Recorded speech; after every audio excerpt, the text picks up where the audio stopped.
Hi, good evening. Welcome to the Woking Borough Council Planning Committee meeting. I'll just have a few points before we actually start on the agenda. We have a PA system.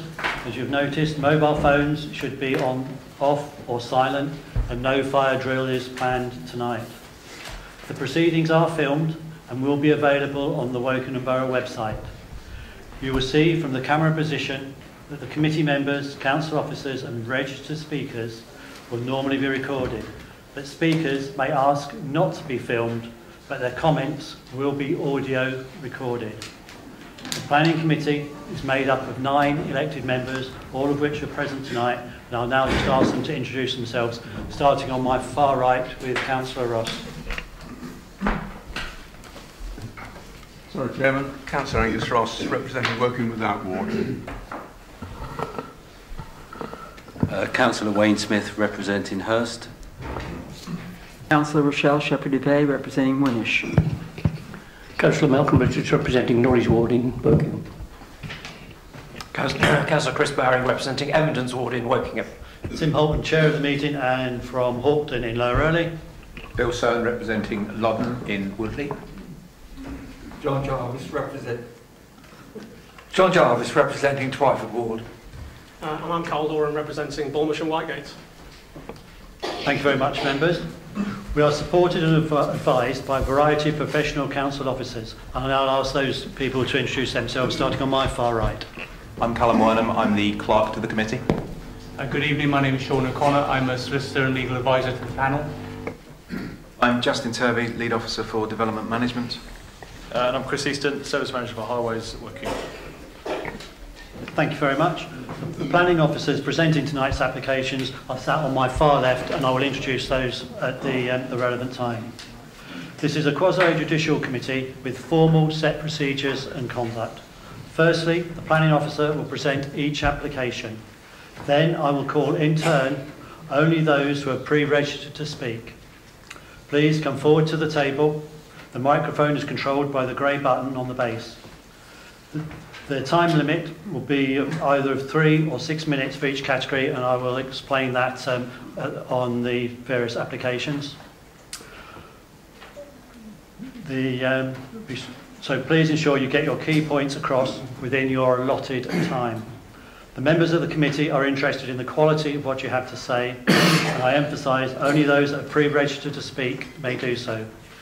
No others, including town or parish councillors, agents, applicants, objectors or supporters, are permitted to address the committee, ask questions or interrupt the meeting.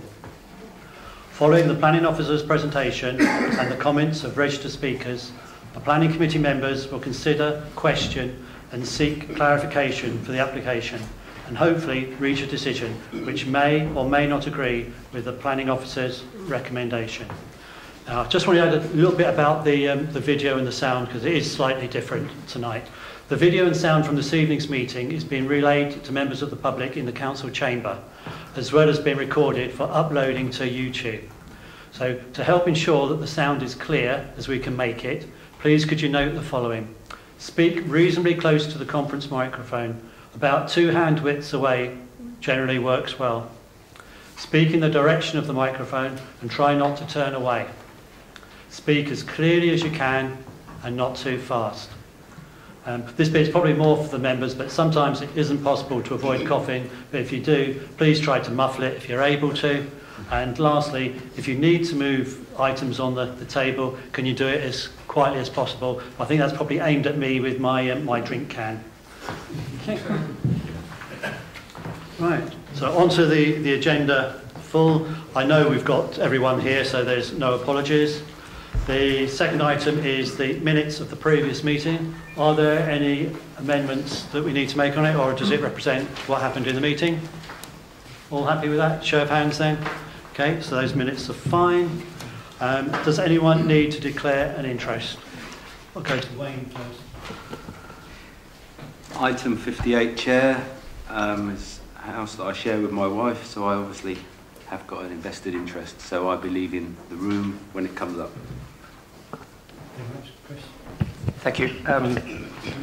The application 182236, I listed it at the last planning committee meeting in the event of it being recommended for approval, which it was. It was deferred through a site visit and it's come back again today, so I'm in the same position. I want to make it clear that I have not made my mind up how to vote one way or the other on this, and I shall listen to members of the public's views and my colleagues' views as well. Okay. I'm understanding that there are no applications to be deferred tonight. There's none, Chair. Okay, but I will just say to the audience, we'll be in the agenda order, we'll be taking 8 Medway Close first, then we will be taking the land between the Thames Valley Business Park as the second application. There's some interest on that one, and we'll be doing the Kestrels at Scarlet Lane last. Okay, so move on to the first application then, which is agenda item 57 on page 13. It's 8 Medway Close in Wokingham.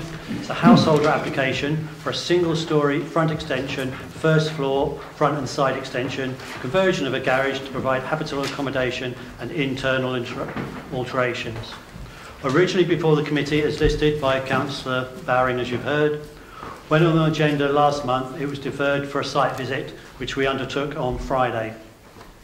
And the reason for that was to look at the impact of on the adjacent neighbour and the character of the area. I shall now hand over to the case officer, Stefan Fluger.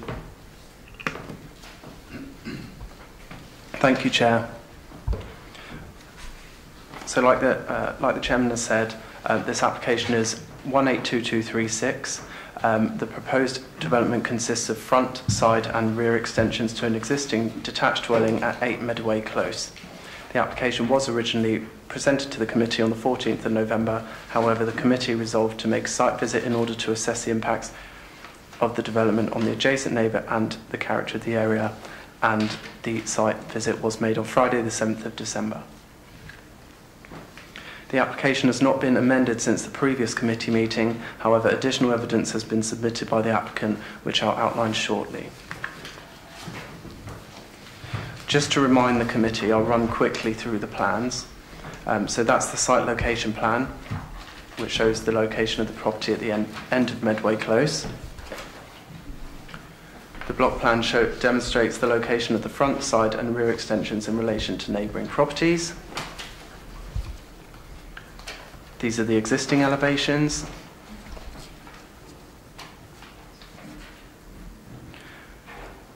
These are the proposed elevations. These are the existing floor plans with the ground floor on the left. And these are the proposed floor plans showing the rear extension at the top of the image.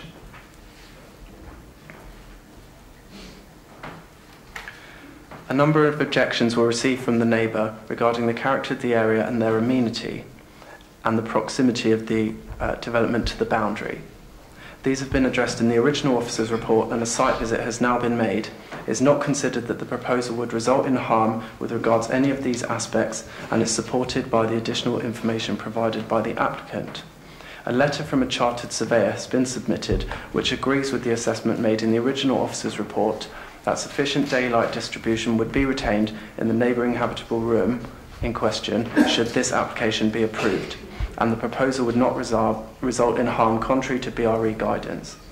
Additionally, it is agreed that the approved development on the side of the neighbour would inevitably take light from the applicant's site. The letter has been appended to the officer's report. To conclude, a site visit has now been made in order for members to consider neighbour amenity and character impacts. The development would result in acceptable impacts regarding these aspects. It's therefore recommended that the application is approved, subject to the conditions for the reasons set out in the report. And there are no members' updates. Okay, thank you very much. Right, the first person then ready to speak is Mr. Kind. If you'd like to come forward. Good evening to you.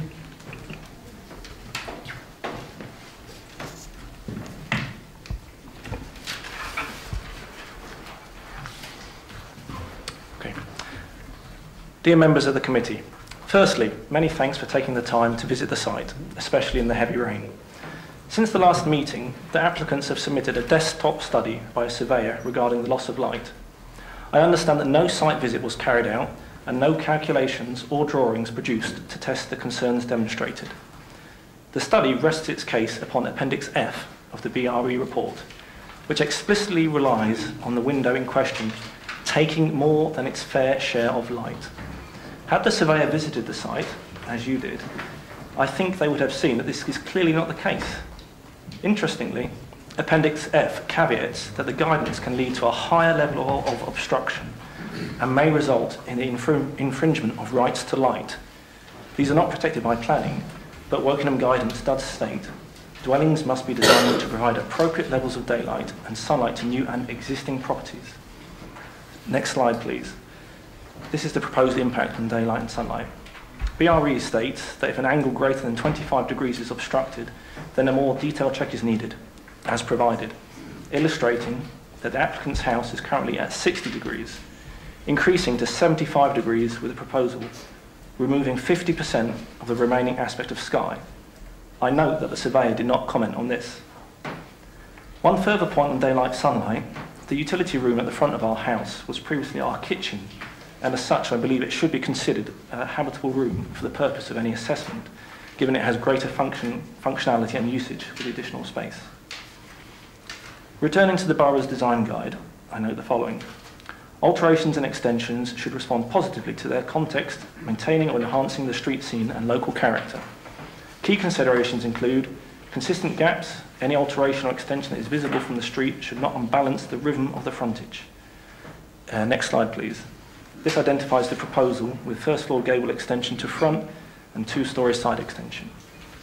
The current first floor design drastically alters the host dwelling's sense of proportion, its scale and massing in context to the street scene, and the current rhythm of the immediate cul-de-sac. The vast majority of dwellings are detached and separated by either single or double garages, or in our case, a single-storey pitched roof. The proposal would bring our dwellings together visually, creating a terracing effect against the above guidance. The guide goes on to state, parking spaces should generally be set behind the building line so that the street scene is not dominated by cars, and space will be required for landscaping to soften the view of parked cars. An indication that this is overdevelopment, as proposed parking is forward of the building line and removes all soft landscaping. The side extension should not generally project forward of the building line on the street frontage, and front extension should generally be no more than 1 story in height and should not project significantly forward of the building line. The proposal does on all counts. The sidewall of extensions must not contain windows, especially at first floor level. 2 are proposed. Thank you again for your time. Thank you very much. Now if I could call Mr. Hera to the front desk. Welcome. Good evening.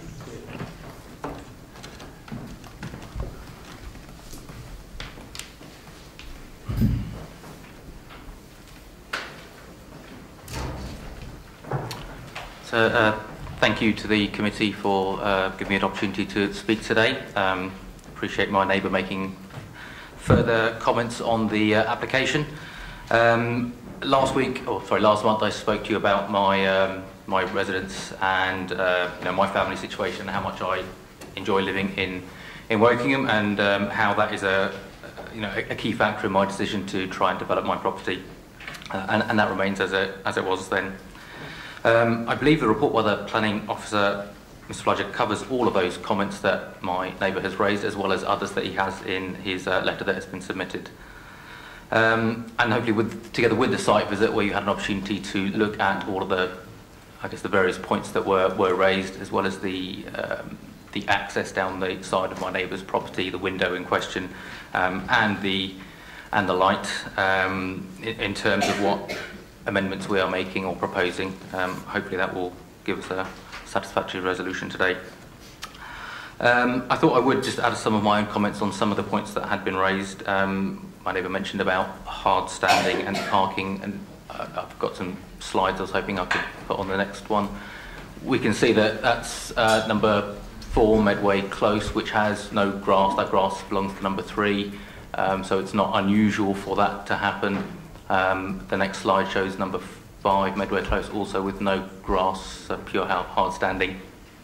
Can't quite tell from there, but their first floor porch has come out in front of their existing buildings. That's all literally 2 or 3 doors down from where we are and has already been done in the last, I'd say, couple of years. So I would say that some of the objections raised about not being in keeping with the remainder of the street are not valid. There is one more as well, sorry, that's number 7, that's the house next door to ours, which again has no grass.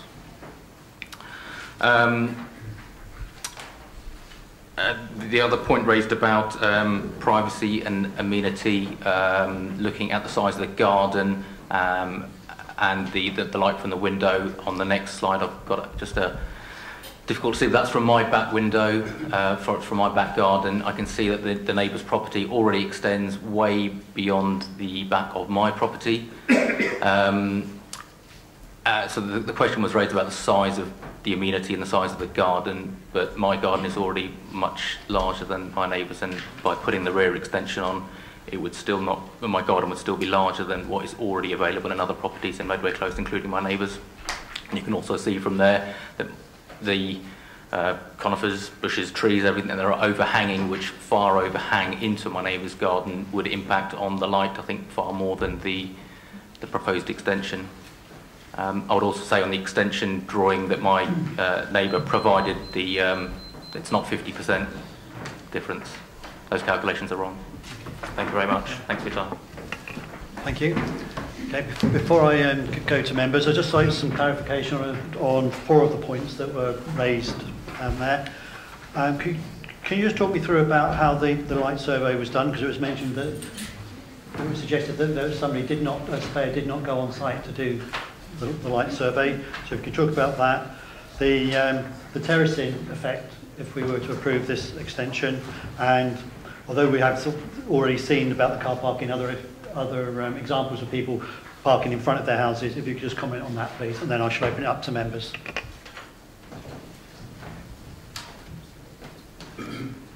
Yes, so with regards to the surveyor's letter that's been submitted, the letter, as far as I'm aware, doesn't state whether or not a site visit has been made.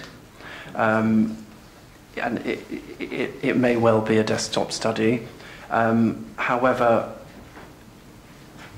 the surveyor is an expert in the field, and this information has been what they have submitted to support the application, and they agree that there wouldn't be a harmful loss of light to the neighbour. But I can't comment greatly on that. With regards the terracing impact, a gap of 1 metre would be retained to the boundary, which is in accordance with guidance. So that there would be no harmful terracing impact as concluded by the report. And sorry, what were the last 2 points, Chair? So with regards to the parking, we did discuss this at the last committee. There would be a loss of an area of grass. However, it's likely that would be permitted development, and it's not considered harmful in terms of the character of the area. Chris, then, as ward member. Yeah, thank you.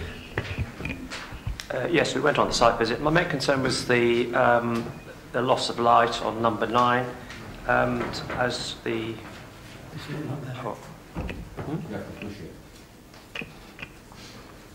Am I on now? No? Okay. Yes. Yes, my main concern was the loss of light. But we did see the layout, as the applicants pointed out, the Leyland trees, because they are a cause of loss of light to number 9 anyway. But the Charter Surveyor's report, I think, does amplify what the case officer has said. It's a rather technical report, but I'm assuming it's material, and I think, on balance, I think it solves the problem. So at the moment, I'm inclined to support the application. Any other members wishing to ask any questions? Michelle, are you? Yeah. Go on then. Loss of light I didn't see a whole lot of light there anyway at this point because it's looking at the brick wall, if nothing else. So there wasn't a whole lot of light there. Is the room in the front, since it's no longer a kitchen, and they said it was still being used, it didn't look like it was used when we walked by there, but I'm just wondering what it's being used for that would have to have some light in it. So the room is currently the utility room. It did used to be the kitchen for the house, but that's been moved into the rear room, which is the room that we're discussing the loss of light with regards. But no, the room is currently the utility room. Nothing's really going on in there except storage and possibly a washer or something like this, or a freezer. Carl? Actually, I'm just going to ask, how much of the work that's being proposed here would probably be okay under permitted development rights anyway? And I know, although it's not relevant tonight, that there's a consultation ongoing to increase those anyway. The rear extension would be the only part that would be permitted development, and potentially the driveway hard standing. Anybody else wanting to ask anything? Okay, are we comfortable then to go to the vote for it? It's set out then on page 14, the recommendation to grant planning permission with a number of conditions. We've been told there's no updates in the members' updates. So all those in favour, please show. So that's 8. Those against, and 1 abstention. So thank you, members. That application is passed.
Okay. Before we move on to the next item, you've already noticed that we have a different officer sitting next to me, so I'll just ask him to introduce himself. Thank you, Chairman. I'm Mark Cupid. I'm Assistant Director, Delivery and Infrastructure. Thank you very much. Right, we move on then to agenda item 59, which is on page 55. It's the land between Thames Valley Business Park south of the River Thames and north of the railway line. A full application for the construction of a segregated fast-track public transport, pedestrian and cycle bridge and viaduct. It is before the committee as it's a major application. This committee had an in-depth briefing on Friday and had a site visit for the previous application. Okay, I shall now hand you over to the case officer. Thank you, Chair.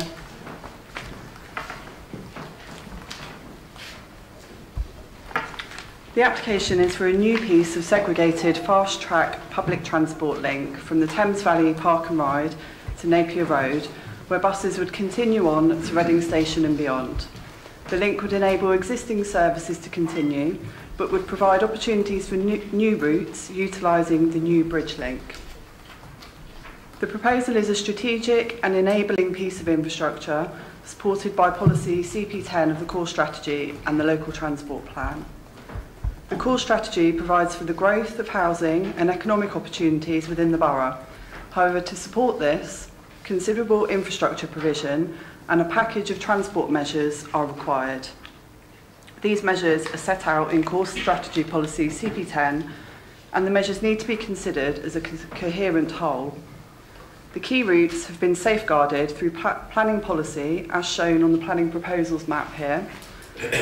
The core strategy process considered the broad impacts of the strategy and infrastructure package, and in safeguarding key routes, it is recognised that the route of this express busway would extend adjacent to the railway line, along the river, in the location of this planning application, and the benefits to sustainable travel were deemed to outweigh the negative impacts at the strategic level. It is promoted by the Local Enterprise Partnership, and it's been independently assessed against the Department for Transport guidelines, demonstrating high value for money, and it is supported by businesses seeking improved public transport provision. The strategic transport benefits and its inclusion within the adopted local plan should be given substantial weight in any decision making. A key benefit of this scheme is the contribution to the wider network of fast-track dedicated bus routes by avoiding a key point of congestion. Since the last application, information has been provided within the transport statement to clarify the transport benefits of the proposal. The proposal will enable a reliable and viable bus route offering improved services for all residents. It would reduce bus journey duration by 6 minutes in the AM peak and 9 minutes in the PM peak in the direction of Reading, and 13 minutes in the AM peak and 11 minutes in the PM peak coming out of Reading. The proposal would result in significantly increased levels of public transport capacity and an additional route for cyclists and pedestrians. The proposal provides localised benefits, as described, in terms of bus routes into and out of Reading, but it would also enable future opportunities that incrementally make public transport an attractive and reliable option, creating extra public transport capacity on the network and providing planned growth and inter-borough connectivity, as this plan shows here. Bracknell, over to this side, if you can't read, because of the screen here, Wokingham, and the key piece is here. If I do that, that's the connection there. The extendability of express bus routes across the borough and beyond is reliant on this link, as it's the only link that can avoid key congestion spots.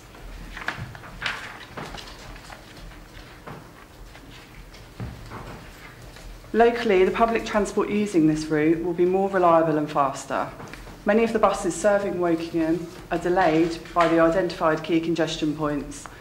The business case for the development has identified that the route would be attractive to the Winnersh Park and Ride service, Thames Valley Park shuttle, Rail Air coaches, the 4 and 4X serving Reading, Wokingham and Bracknell, the new service for Thames Valley Park, Park and Ride, and a potential new service to Woodley.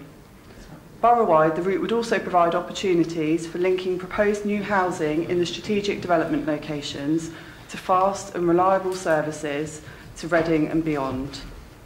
The business case also identified that other services may utilise the new route, given that enabling additional routes would result in more viability. The strategic transport benefits that this key piece of infrastructure will enable, and the inclusion within the adopted local plan, should be given substantial weight. Members' objections to the item at the last committee were solely related to height, scale, prominence and impact on the landscape, and therefore discussion should focus on these matters of concern, but will also need to consider the benefits of the scheme as part of the balancing exercise in the decision making for this application.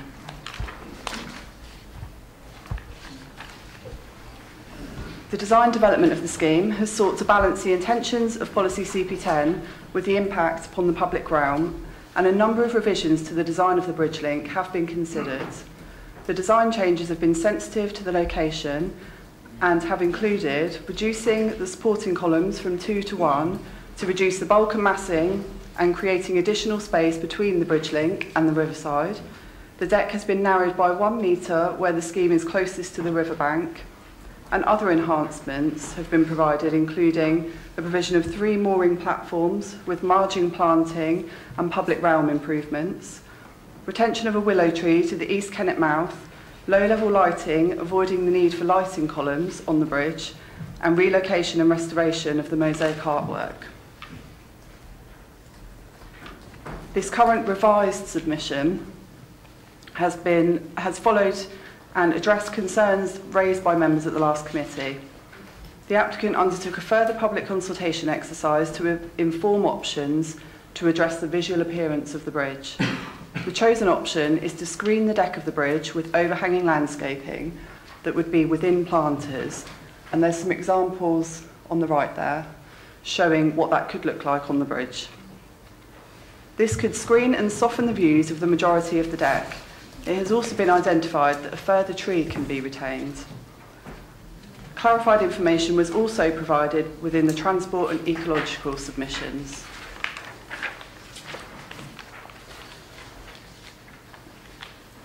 This visual impression of the bridge on the right has been provided by the applicant. The photograph on the left shows the site at present, the railway line and embankment in the background, and the visual image to the right shows the proposed bridge link with the overhanging planting. The bridge columns are set well back from the riverside, and there is ample space remaining to continue the enjoyment and recreation of the riverbank, with additional moorings, public realm improvements and riverside margin planting to provide ecological benefits. Another visual impression here shows the bridge link within the context of the railway line embankment, which runs alongside it, and the image also shows the proposed screening of the deck, again the additional moorings and the enhanced planting along the riverbank. This view is towards the Horseshoe Bridge and shows the bridge link crossing the Kennet at a similar level to the existing rail bridge. The height of the bridge was sensitively considered in relation to its setting, whilst also having regard to the functionality of the bridge. So in summary, the development is a key piece of enabling infrastructure that is proposed to provide immediate benefits, reducing public transport journey time and enabling more reliable and efficient services, providing a viable alternative to the private car. The proposal would also enable further public transport enhancements by being a key link as part of a wider public transport strategy. Significant design development and consultation has informed the proposed application submission within the bounds of the site constraints to address the landscape, visual and ecological impacts of the proposal. There is significant support from business both within and outside of Wokingham Borough, and as part of the business case for the development, it's been independently assessed against the Department for Transport guidelines, demonstrating high value for money. The development has been planned for through the core strategy and accords with policy CP10, and again, this should be given substantial weight. The application is therefore recommended for approval. Within the members' update, it includes additional representations from the Local Enterprise Partnership, Reading and Wokingham Chamber of Commerce, employers such as Microsoft, and Savills as manager of Thames Valley Park. There's support from Reading buses, additional resident and parish councillor comments, and some corrections to the report formatting. The recommendation is to approve as set out on pages 58 and 59 of the agenda. Thank you, Chair. Thank you very much. Okay, because of the level of interest in this application, I have increased the speaking to 6 minutes per category for this one. And the first category is Early Town Council. Michael Fomager, if you'd like to come forward. Good evening to you. Thank you very much, Chairman, and hello, committee. I'm speaking here as Vice Chairman of the Planning Committee on Early Town Council, and no doubt you've seen the Chairman's comments, Bill Lux, already, so you know that. I wish to highlight some of the concerns of the Town Council who have objected to these proposals on a number of counts. The first one being the design of the bridge and viaduct is unsightly and little attention has been paid to minimising its impact when viewed from the river, despite what's been earlier said, and the associated towpath. We believe these proposals do not meet the ends of NPPF paragraph 124, which requires developments to secure a high quality design and a good standard of amenity for all existing and future users of land, and contribute to conserving and enhancing the natural environment. While some amendments have been made to the previous scheme, these are main cosmetic and do not alter the mass or the bulk of the proposals and their visual impact on the riverside. Secondly, concerns over the environmental impact on the National Thames Path and the natural environment of the River Thames of the large concrete bridge and viaduct, which will be very close to the river. We believe these proposals do not accord with NPPF paragraph 130 of being of poor design and fail to improve the character and quality of the area, and indeed are actually harmful to it.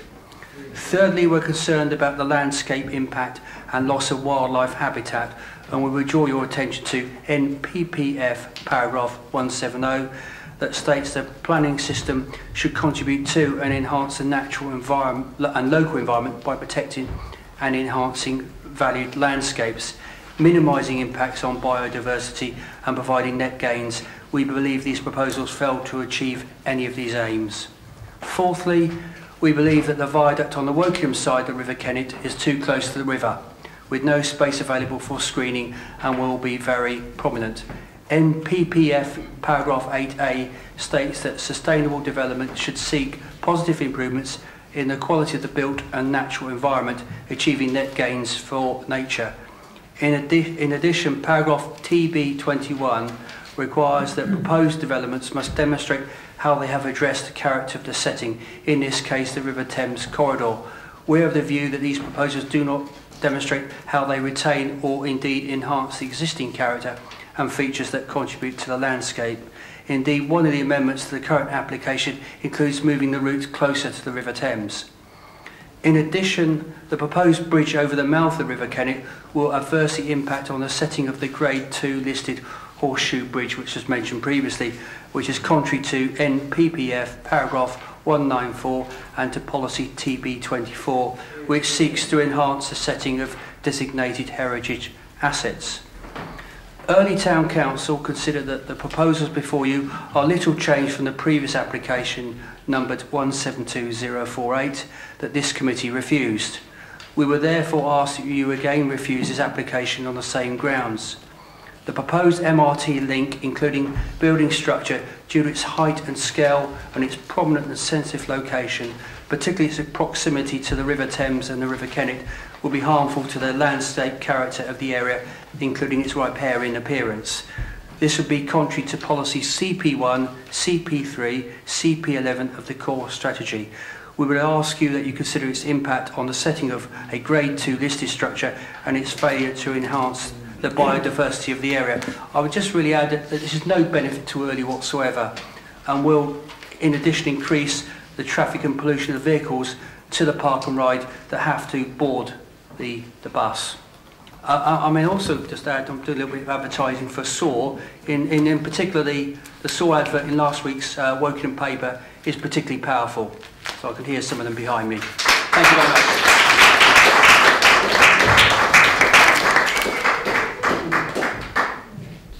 Okay, the next category I have are the objectors. I have Tamsin Morphy, and I have Jonathan Adams and Tim Marsh, if you three would like to come forward. Right. Yeah, so if you'll sit, because then we won't have to sort of stop and...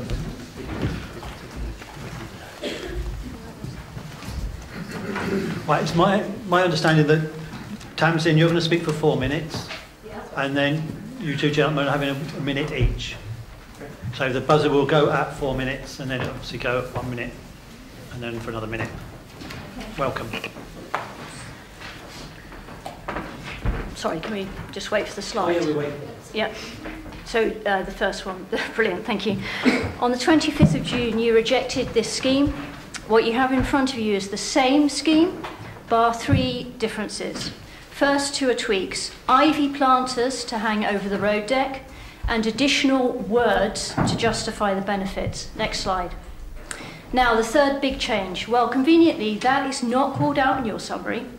You need to go to planning section 1.6. Next slide. Please, thank you. Notice that the road is now wider. That's to accommodate a gas valve. It actually splits into 2 separated lanes. Could you go back one, please? Thanks. And then forward again, you can see the difference. So the new plan actually uses up more green space. And in the scheme summary, 8 old changes are included in a list of amendments to this version. The error is repeated in section 19.5. We notified your planning officer of this error. Sadly, it is not being corrected. You can see it in your handouts as well. You rejected the scheme in June because its height and scale and sensitive location would be harmful to the landscape character, contrary to core policy CP1, CP3 and CP11. The planning officer has asked you to consider the Wokingham side only. This means that you're being asked to ignore the dangers that this scheme represents to your residents who might travel on the MRT. The summary states that the scheme benefits cyclists and walkers by providing a safe, accessible connection from the station to the business park. It's nonsense. The scheme takes cyclists and walkers away from a safe and pleasurable riverside route, which is currently completely segregated from motor vehicles, and puts them onto an unsegregated road shared with cars and buses with no cycle lane. It then leaves them to negotiate the most dangerous roundabout in Reading at the junction with Vaston Road. Next slide, please. Check. You can see this on your handouts too. The cycle routes marked in blue on the slide.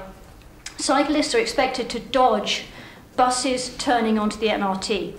The conflict of traffic flows has been raised by Tesco's in their objection.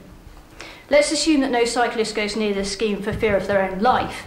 How about the buses? Well, for half the length, these buses will be using a shared road space along Napier Road with cars and lorries before queuing a Vaston roundabout. The buses will be adding to congestion, they won't be reducing it. Services using the MRT will never operate reliably. It's not a mass rapid transit, as stated in CP10, section 10. It's not a mass rapid transit, it's half a bus lane. And it is contrary to CP6 because it does not enhance road safety or avoid highway problems. Next slide. The application is sold as improving air quality. It doesn't.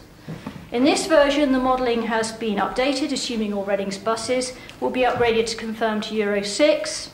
This new assumption is a tweak. It tries to make the modelling appear better, but nevertheless, the overall air quality is still getting worse as a result of building the MRT when compared to doing nothing.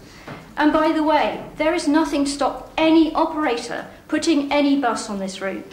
Finally, section 9 of your pack, it performs rhetorical somersaults to try and hide the number of trees that will be felled, whilst also expecting you to believe that loss of substantial hedgerows will not impact biodiversity. Nothing smaller than 75 millimetres width, measured at 1.5 metres high, was included in the tree survey. In other words, trees. The fact remains at least 766 trees will be felled for this scheme, each a lost natural habitat. 3,500 people have signed a petition against the MRT. Next slide, please. This version has received 319 objections, last count 370. 89% of the people who reviewed the proposed enhancements stated that none of them would improve the scheme. They're just winding up now. Thanks. The scheme is not fit for purpose. It should be rejected. The only thing Reading have offered you is ivy and not even holly.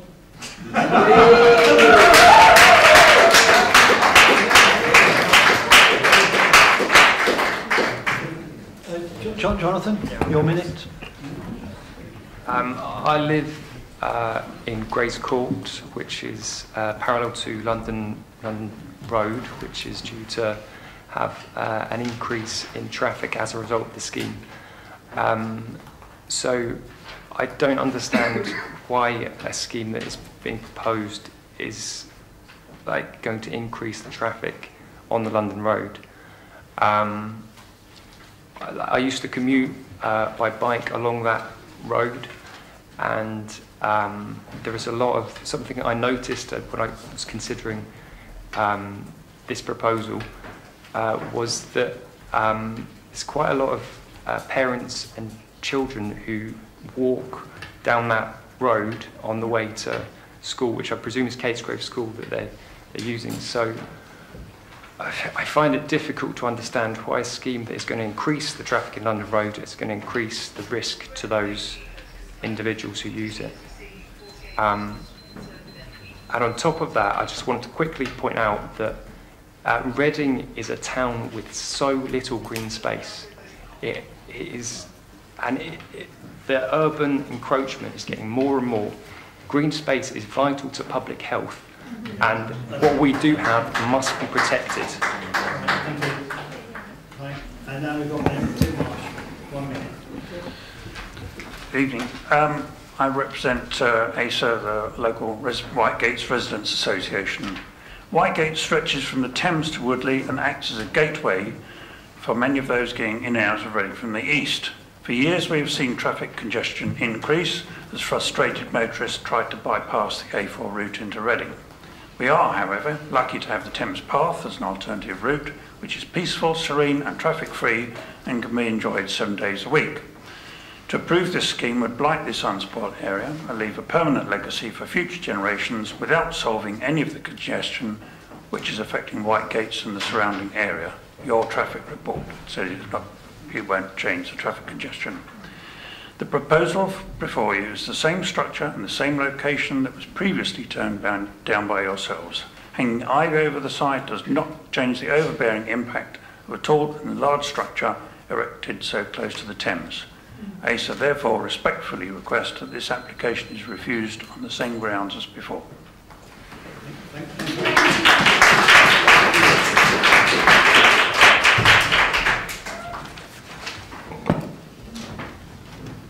I'd like to call forward now Scott Richards, Tony Pettit and Anthony Pollock.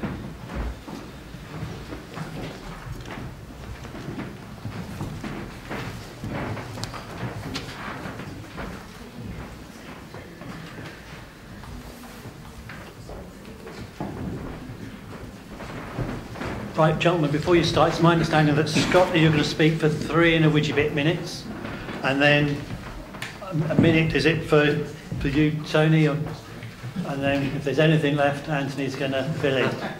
Okay, welcome, and let's start. Thank you, Chair. The segregated fast-track public transport pedestrian and cycle link, as you heard, is a key part of the long-standing commitment to deliver high-quality segregated transit network for the Woking, Bracknell and Reading area. The project will enable a significant increase in bus capacity for both residents and businesses travelling to and from Reading from the east, as well as a new pedestrian and cycle link. And this will help relieve existing problems that make it difficult to attract more passengers to public transport and operate those services. It won't just link the key hubs of Reading Town Centre and the station with the new park and ride site that you're building at Thames Valley Park. We'll also provide rapid connections for existing buses, Winners Triangle, Park and Ride, Heathrow Rail, Woking and Bracknell, as well as new services to Woodley. 19 buses an hour will use this link on the opening day if permitted. This is the only place where such a connection can be provided. That is why the land was safeguarded for this specific purpose in the adopted Woking plan. The scheme has strong support from business, the LEP and the University of Reading. In terms of the previous reasons for refusal, the height and scale of the scheme are necessary to achieve the required clearance over the River Kennet and the need to carry buses.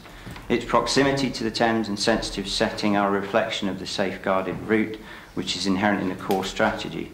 Its potential impact on the landscape character of the area has been understood from the outset. That is why an extensive design development process was followed to seek to mitigate these impacts and meet your policy objectives. You've heard a number of measures, but these include, just to repeat some of them, one-way working over the Kennet mouth to reduce the deck width, a separate structure away from the listed bridge setting, a slender deck structure, undergrounding of utilities and building them into the deck so there's no overhead power lines there, relocating a high voltage SSE cable closer to the river so as we could move the structure further away from the river, single flared columns to reduce massing and reduce the proximity to the river, low-level parapet lighting, an altered alignment to increase the gap to the Thames, narrowing the deck by 1 metre at the narrowest point, putting a natural bank in the river by removing some of the concrete wall, and putting new planting and mooring platforms in to widen out the natural and soft landscape, relocating the mosaic and provision of benches and information boards for the public. and a wetland marsh area underneath the viaduct for new native planting. So a comprehensive landscape scheme including the planting of 37 new trees in Wokingham to replace the 13 lost trees is included, and the planting of the ivy to screen the deck and soften its visual appearance. There is a net improvement in biodiversity using standard measurement methods, and there will be a long-term programme of management of the landscape and ecology features. So in summary, the scheme is much needed and high priority part of the transport network to serve Woking residents and the wider Thames Valley well into the future. That's why the land was safeguarded for this specific purpose in the core strategy. The comprehensive design development process and landscape mitigation measures seek to minimise any adverse effects of this essential infrastructure project, including moving it as far as possible away from the river. In accordance with national and local policy, the scheme will deliver a long-term plan for more sustainable transport in the area well into the future. Thank you. Thank you, Chair. I'm Tony Pettit. I'm a Director of Reading Buses. The detailed operational benefits for public transport have been set out in the transport statement and in our letter, which has been submitted to the committee. I'm grateful for the opportunity to make a few brief comments setting out the case more generally for supporting public transport through infrastructure works. There were over 26 million passenger journeys made on Reading buses in the last 12 months. A quarter of all the journeys to and from central Reading are made by bus. And this high level of bus use does bring many benefits for Reading and the surrounding area. More people travelling by bus means fewer cars on our roads and less congestion. In turn, this helps deliver improved health through better air quality, particularly as we're operating one of the youngest and greenest fleets of vehicles in the UK. There are 70% of the fleet currently at Euro 6 standard or better, and the remainder will be upgraded in the next 12 months. The high level of bus use in this area hasn't happened by accident. It's the result of consistent support for and promotion of public transport by local councils over many years through their local transport plans and through planning policy. It's been delivered by hard work and dedication from a fantastic team of drivers and managers at Reading Buses, but we're not complacent about those statistics. We recognise that people have a choice. They can and do choose other ways to travel if those other ways seem more convenient, offer better value, or are very easier to understand. And the difference between average levels of bus use and the sort of ridership levels that we see in Reading and the surrounding area is that we believe we're able to attract passengers who do have other options and who choose buses because they're right for the journeys that they wish to make. I think Anthony has 1 minute. Is that right? Thank you very much indeed. I first came across this project about 15 years ago, so along with a number of other projects, these things have a long gestation period. The advantage of this proposal is that it will enhance bus services for residents in particularly Woodley, perhaps even Twyford, the park and ride sites that we have, particularly at Winnersh. And there will be benefits to a large number of residents. There are obviously conflicts between different policies, but I think on the fact that it's being funded by the LEP, a lot of our transport planning and modelling and congestion modelling is based around this facility being in place. If it's not built, then there will be adverse impacts on congestion and on car movements in and around Early and Woodley, in addition to those we are currently modelling. So I think there is a definite contribution to reduce congestion in the wider area by this facility. Yes, there will. Frankly, there will be, because... Excuse me. If there's interruptions, I just have to give Anthony extra time. Okay. We've all been polite enough to listen to what you've said. We should give these people the same courtesy. The Winnersh Park and Ride, the new Park and Ride at Thames Valley Park, and the proposed Park and Ride in Wokingham will have been able to use this facility. It has already, as you've seen in the papers, substantially reduced the journey times, and I think it's the journey times that are absolutely key to encourage residents to use bus services. And if you look in the papers, some of the bus times in the evenings are reduced by about 2/3. That, I believe, has a substantial encouragement for residents to use bus services. There are also benefits to Thames Valley Park, which was supposed to have a railway station but never got one, and has a bus service to the Reading station instead. And this facility will make a huge difference. Thank you, gentlemen. Thank you very much. No. Okay. The final category then is the ward members who have two speaking tonight: Andy Croy and Shahid Yunis. You're having 3 minutes each. Okay.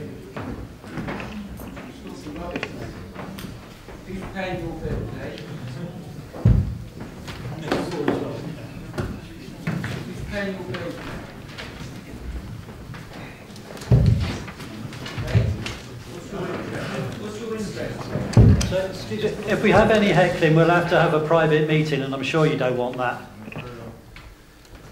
Andy, good evening. Andy, welcome. Good evening, everyone. My name is Andy Croy, and I'm one of the ward members. The Wokingham Borough end of the scheme falls entirely within my ward, and I'm speaking against the application. The application is fundamentally the same application which was rejected earlier this year. And this application should be rejected for the same reasons it was rejected earlier this year. And it's worth reiterating, as others have done, the reasons why the original application was rejected. It was rejected as the proposal, due to its height, scale and prominent location, including its proximity to the River Thames and River Kennet, would be harmful to the landscape character of the area, including its riparian appearance. The revised proposal is still the same height, and the revised proposal is still the same scale. The revised proposal is still too close to the River Thames and the River Kennet. And finally, the revised proposal is still harmful to the landscape character of the area. As I think was said last time, it still looks like a concrete jungle has been dumped into Wokingham Borough by our neighbours, and it is still a road. It is not an MRT. It's the same scheme, and as it was refused last time, it should be refused again. Dangling some ivory over the edge of the wall will not change a thing. It will still be too high, too big, and too damaging, and too close to the rivers. The applicants have not presented an improved application. It's the same application with some hanging baskets. I appreciate how difficult it is to make the right decision. One of the frustrations we all share as borough councillors is the sense that things are done to our borough, and things are done to our communities, and things are done to our residents. And how powerless we are as councillors or as a council to stop unwanted development. I'm sure we all have examples of unwanted developments in our ward where we wish we could press the stop button. In this case, you can press that button. The reasons given by this committee back in June apply today as they applied then. This evening, we can show residents that our Wokingham Borough councillors will stand up for them, will stand up for our communities, and will stand up for our borough. This is why we are elected. And make no mistake, this application can only be refused here and now. There can be no sense that the Reading Borough Committee will refuse the application. They approved it in June, and they will do it again. So the buck starts and stops here. So please, not just from me, but from my residents, from Early Town Council, and from Shahid as well, please stay strong and reject this application. It is fundamentally the same application, and it deserves the same response. Thank you.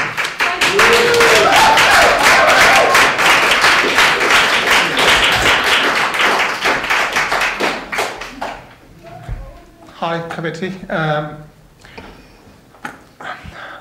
I think we stand here. The last one, it was rejected in May 2018. I think the benefit of speaking last is most of the points have been made, right? So I think it makes it probably less. I probably won't take the time which I need to take. But I think a couple of points I'd like to highlight. Let's stop calling it MRT. It is not MRT by all means, right? It's just a bus lane. Let's call it a bus lane rather than an MRT, right? Because that's what it is. End of the day.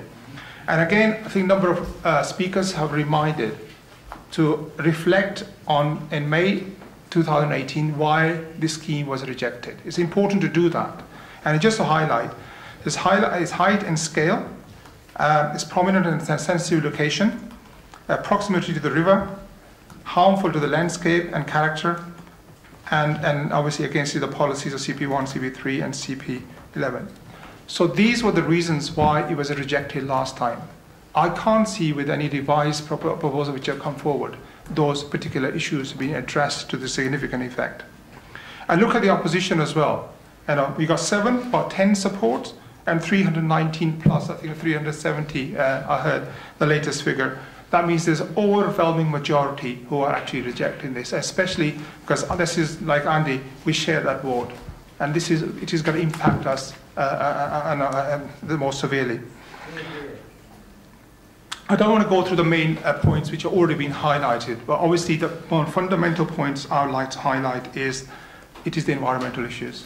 That is one of the most beautiful part of our country, our borough, but in fact the country. And it is irreplaceable. Once it's gone forever. We're not going to get that back. We don't want to replace this with monstrous concrete structure which is unsightly. So it's not for us, it's for our next generation as well. It's important to bear that in mind. So, I mean, the social and economic benefits highlighted there, they're unquantifiable. We may get them, we may not get them. But one thing we'll definitely lose is the environment, and we will never get that back. So for that reason, I think the reasons for rejection still stand as they did in May, and for those reasons, I would request the committee to reject this proposal as well. Thank you.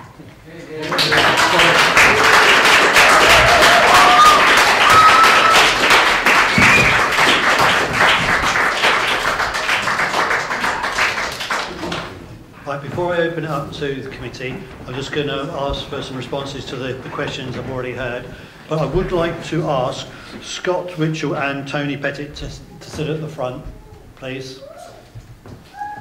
And so, could you two gentlemen sit at the front? Now, I just want to make it clear, though, this will not be an opportunity for you to advance the application. I want you to be here to clarify any questions that the committee may have. I do know there's going to be some technical questions on the bus services, which I feel that only you will be able to answer. That's why I want you here. If you do start advancing your application, I will be stopping you. You'll only answer questions if the case officer or myself put them to you. Okay? So, but thanks very much for sitting there. Right, from listening to the presenters, I've got a few points I'd just like you to kick off with, and it's loss of wildlife habitat, the setting of the Horseshoe Bridge, the road splitting in two. More clarification on that, please. So see, there was a lot of comment about where it's going to end with Napier Road. I appreciate that's outside of our application, but I do take the point that it's going to be people that started off in our bit of the application are going to be put somewhere where the opinion is that it may not be safe. Air quality, the number of trees being felled and being replaced in our section, and the increased traffic, in particular on London Road.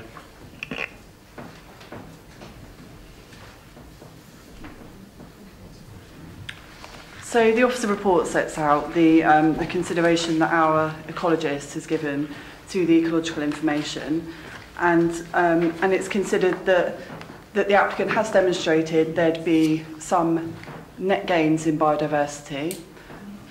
But in addition to that, there's a proposal put forward that the Section 106 and the Landscape and Ecological Management Plan would have a backup if within a certain amount of time those gains weren't achieved, so that we could consider some other options to address ecology.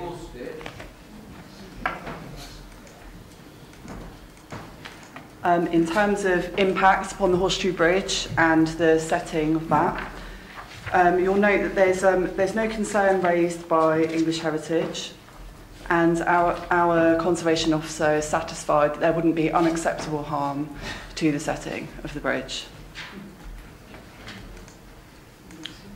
The number of trees, just to clarify, within our borough, 13 trees would be removed and replaced with 37 new trees. That's a lie. It's not true. That's not true. In terms of the diversion, around it's actually around the gas main where it's been noted that the route would split into two. There's a gas main there. During the application that was considered last time, there were options about how to deal with that. So there was always the intention that something would need to be addressed, either moving the gas main or diverting around the gas main. So that's why the application is that way in that location. Can you just comment a bit more about that? How much closer that's going to the river? Okay. Have you got some measurements on that?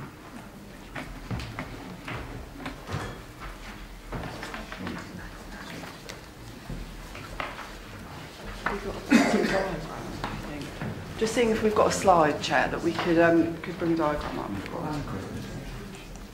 Have we got one in here?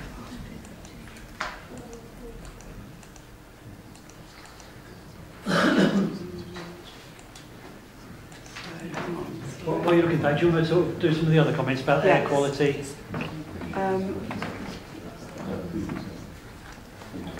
So, in terms of air quality, obviously that's only one aspect of the scheme, and it considered over time, the aim of this as well is to promote public transport. So over the longer term, that could have potential impacts in terms of air quality and congestion. But obviously, the air quality report has the facts within there in terms of predicted impacts on air quality, as demonstrated. The scheme itself wouldn't significantly impact upon air quality. Chris, do you want to have a look? Do you want to talk about the transport impacts while I look at this? Thank you. So I think just picking up that Napier Road obviously came about. I think in terms of that, it should be highlighted that Napier Road is already a route that's used by both pedestrians and cycles, and therefore there's not really a lot of change in terms of that. When you get to the round... 16 buses per hour. We're talking about pedestrians and cycles at the moment who currently use it. There is still a footpath. Who will be interacting with the cyclists? Well, the buses won't be on the bus path, but on the footpath. The pedestrians can walk along the footpath. Cyclists currently use that road. It's a straight, pretty clear road. When you get to the junction, which obviously has been identified as a concern by the residents and the members, there are cycle facilities off-road at that point. You get varying types of user. You get some confident cyclists, you get some unconfident cyclists. If a confident cyclist wishes to use the carriageway, then obviously they're free to do so. If they are feeling unconfident, then obviously there is the element that brings them off Napier Road onto a clear cycleway which has a toucan crossing which takes them across to the far side of the road, which then links in with the railway station. So in that respect, we have no concerns in terms of what the users can and can't do in that section. London Road, I'm just trying to understand what the concern was. I think it was mentioned that the route is closed. There will be more traffic on it. Well, there's not identified to be more traffic on it in terms of the section which is clear within the transport assessment and the report has been expanded. So from the last application to this application, the traffic data has been expanded further. So we've got another 2 years have been made available. So 16 and 17 have now been added to kind of show the profile. And previously, in around 14, 15, it did appear that the levels were dropping away. The data, which is provided by automatic traffic counts, which are located in that carriageway, show that actually in 2016 there was a slight rise, 17 is a slight drop again, which gave the understanding and the response that we gave last time in terms that route has kind of plateaued out to a point where it purely can't take any more. So it's roughly holding at around 35,000 vehicles a day.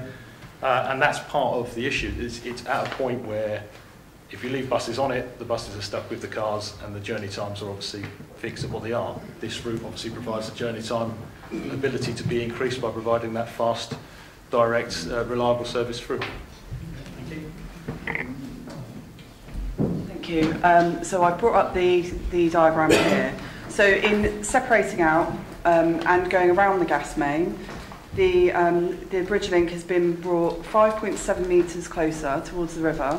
However, that's actually located behind the building there, and there's some landscaping, and obviously that's necessary to avoid this gas main. In total, the distance from the river was up 32 metres still is the actual distance from the riverbank. Okay. Right, we do have a third ward member here tonight, so I'll hand over to Carl next. Thank you, Chair. Okay, we refused planning permission previously for this project. As we've heard already from several people on the basis of the height, the scale, the prominence of the structure and the effect on the landscape, which is a countryside area, I might note. I noticed on the diagram of the policies map the site allocation as a transport link or for transport was there, but on the map actually online it's also showed in green as countryside, which is what it is. So it's just something to bear in mind. You know, it does say that in here as well. It is countryside. It just doesn't show it on the map. So, in my view, you know, that refusal requires significant improvements to the scheme to address those particular points. So what I've got 3 questions, and then quite happy to have the answers for that, and maybe I'll have a few questions off the back of that, and then, as usual, I'll let other people get in. So, what significant improvements have been made to this application on those points since we refused it on the 25th of June? You want them answered one at a time? Okay, I'll give you all at once. What's the distance between the viaduct and the riverbank at its closest point? And can I also ask who produced the report, and was any of it written by the applicant?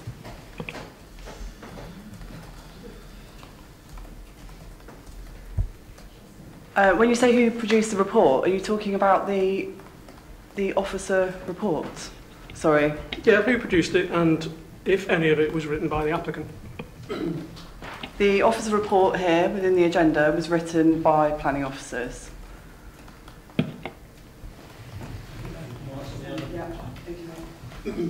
So the proposals map seen here, you noted that some of the areas is designated countryside outside of the settlement, but the hatched area here is the land safeguarded through policy CP10.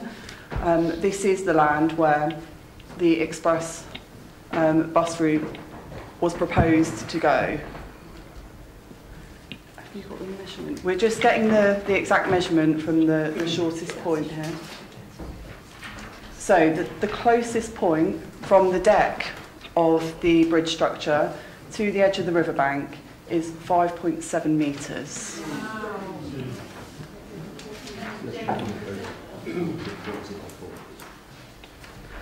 I think that's answered. The third question was what has actually changed.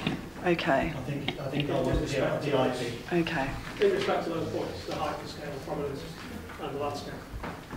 So I've summarised the changes and the enhanced information that's been submitted with the planning application, and that does include the planting, and it's been clarified in terms of the strategic transport benefits and some of the ecological information. That's not what I'm asking. I asked about Carl, sorry, I heard your question. Yeah, sorry. I asked about specifically about what we refused it on: height, scale, prominence, and effect on landscape. So, what's changed on that?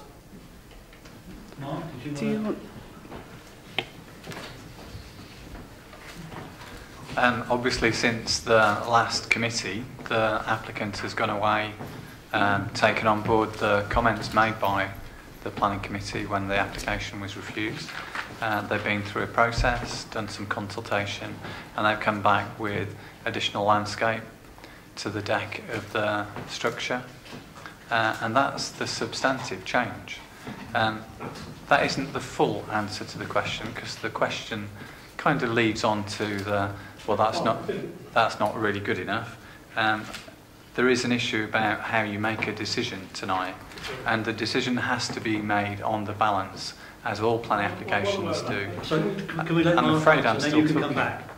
That any decision made by this committee needs to be made in the normal way, and that is to look at the development plan and all material planning considerations. So what you must do is weigh all of the benefits and all the disbenefits. Now, this is a really difficult application, very clearly, because it competes for use as a corridor that people enjoy, as a piece of countryside, as you said, as a piece of open amenity, as setting to listed building, as setting to the river corridor. That's all very important stuff. But Reading is a really, really busy town. It's a growing town, and growing towns need to grow with infrastructure, otherwise they mortify and become moribund with things like congestion and air quality problems. And this corridor has been identified as a corridor that is suitable to provide a facility of this type in our policies, and therein lies the balance. Clearly you guys have a very, very difficult decision to make tonight. The applicant has done their best in very, very difficult circumstances, because this is a really highly constrained corridor to do what the policy requires the applicant to do. Carl, did you want to come back? Oh yeah, definitely. Well, the answer to that question then is ivy. That's it. Okay. I respect the point about planning balance and doing that, but I was already aware of that. As I'm sure, as I'm the least ranking and the most inexperienced member on this committee, I'm sure all the others were very much aware of it too. Yeah, absolutely. But so just the ivy then. Right. Okay. The reason I asked whether it would be written by the applicant is that I've got the original one we had here on the 25th of June, and I've been comparing it, and there's lots and lots of things that are very strange. There's about 20 more pages of text in the new application, which, I assume that comes from the new evidence, but ivy's, 3 letters long, so that seems a bit over the top. But, anyway. And I've seen it again and again in this new one, that it refers to the site being allocated for a high-quality express bus service or mass rapid transit via policy CP10. 12 times it says that in this document. Do you know how many times it says it in this document, the old one? Once. And that once is the applicant's points. It's not done by an officer of this council. So how has that all of a sudden become a big point to hang this on? And I think the reason why that's become a big point to hang this on is that it's not true. I've gone through the planning policies, and they're very vague about this. There is certainly, and I think Anthony Pollock made this point about the crosstown route, the crosstown link. That indeed seems to be linked to this site. But that is dead, as the leader of Reading Council said to a question a few months ago. So it's not linked to the MRT. It is. The site is put aside for transport use. I agree with that totally. That is in there. But the linkage to an MRT or for use for high-quality express bus services is not proven. On top of that, what is proven is that those services are to be routed on the A4 and A329 corridor.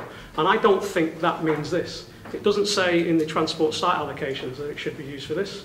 In the transport site allocations, it mentions the Thames Valley Park and Ride as that site being used. And then it goes on to say, but be careful because the crosstown link will be coming through here and you need to be safeguarding that. So clearly this site was safeguarded for that. It wasn't safeguarded for this. I have no problem with you coming to us and saying this is a transport link and this site is put aside for that. But that is not what is said in this document again and again and again. And I don't understand how it wasn't in this one in June and it was in this one now. How did that change when the only people who thought that that was the case was the applicant? And if you go through the language in this, and I'll stop in a minute so you can answer some of the points. If you go through the language in the two reports, the language in this one is kind of sanitised. In this one, there's things like a significant impact on the landscape, detrimentally impact the riparian character, substantial harm in visual terms, significant adverse visual impact during construction and at completion. There will be a major to severe level of impact from construction and completion, and this would remain 15 years later. The MRT would undoubtedly, irrecoverably, change the area. The proposal would damage the character of the area, and its impact should not be understated. There is a clear harmful impact on the local environment. There would be harm caused to the setting of a listed structure. It is considered substantial weight should be applied to the negative impacts of this scheme. Now, I wasn't a Labour member in 2003 when the Iraq War was kicking off because I opposed it, but I've never liked sexed up dossiers written by Tonys.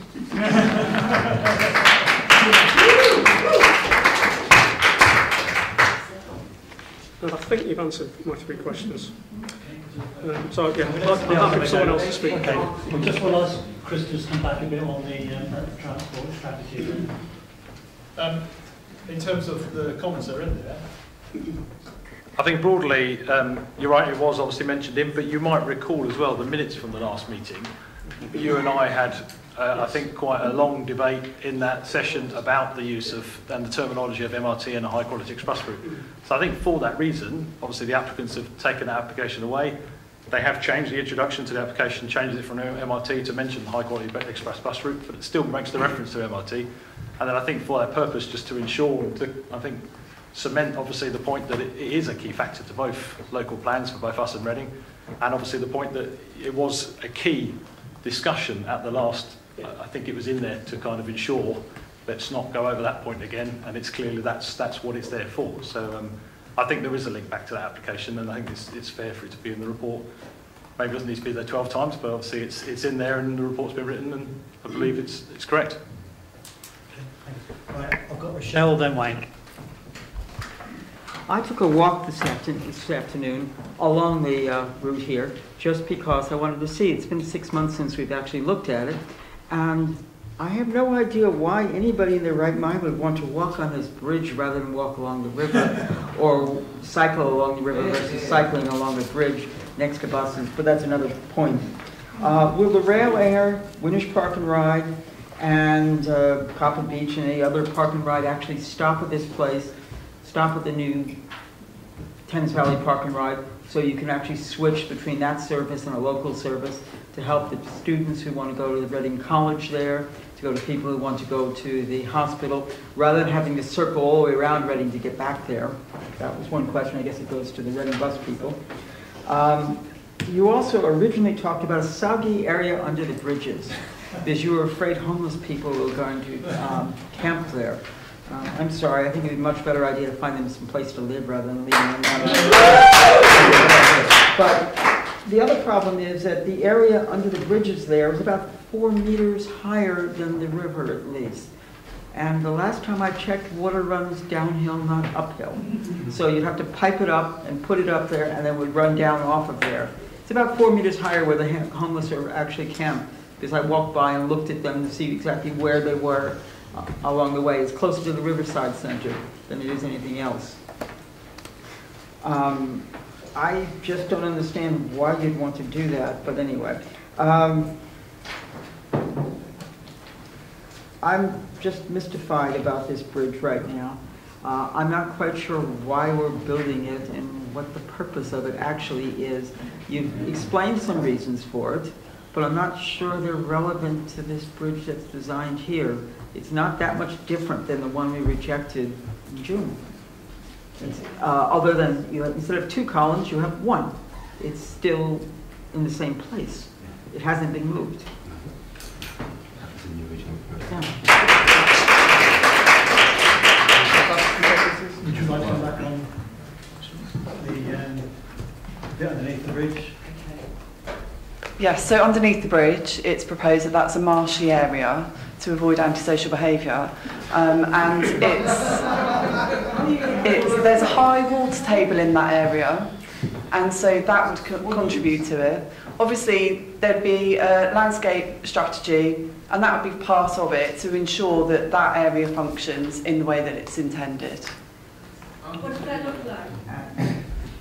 I'm not sure that ivy is considered landscape structure, but anyway. Which buses? Yeah, it's okay. Sorry, I was going to pick that up. If you could just answer that on the buses, please. I think the simple answer is yes. Most of our services are provided commercially. Fares have to cover the costs. So we are a demand-driven business. We will operate when and where our passengers want to travel. And that will include the provision of interchange. Clearly, the major benefit comes from longer distance services, which don't need to duplicate the local bus services operating along the existing corridors. One more question then. Will the X4 or the 4 actually go over this bridge, or will they go through the South Channel? Sorry. Sorry, Malcolm wants that question.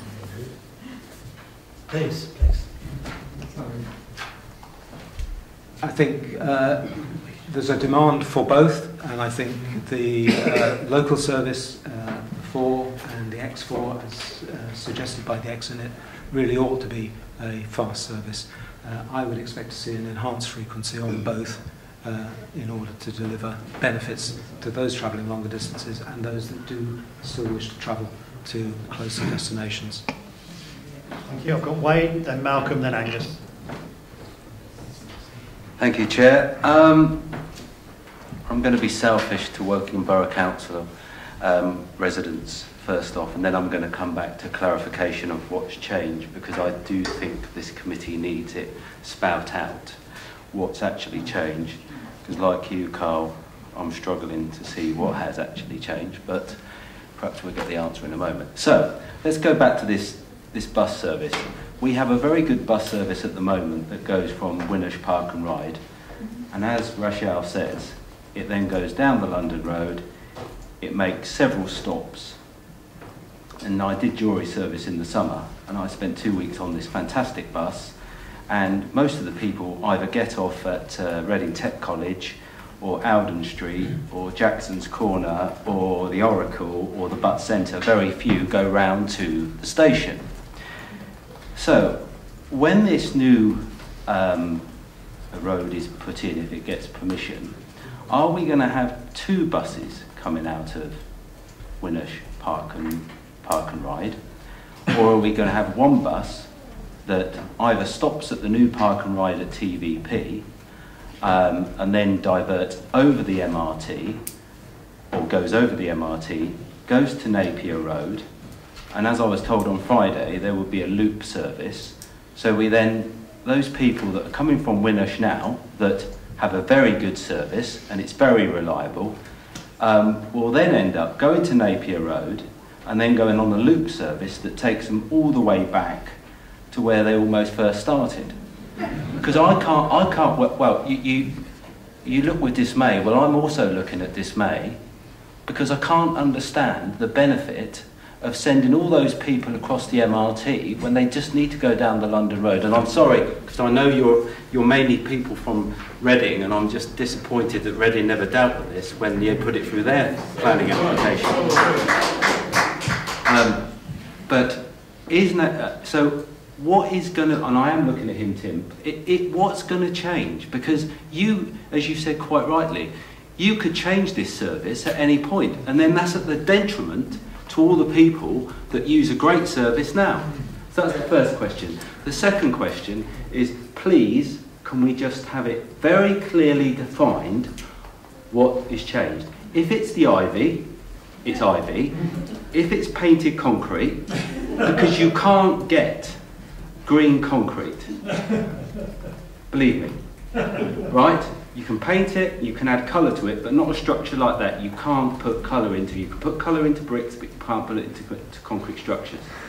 And let's have a bit more clarity on the actual distance and what's changed, because 2 pillars haven't become 1. It was 1 pillar. Yes. So we need to be clear on this, because the people around this table, for those who voted against it previously, we need to know what's changed.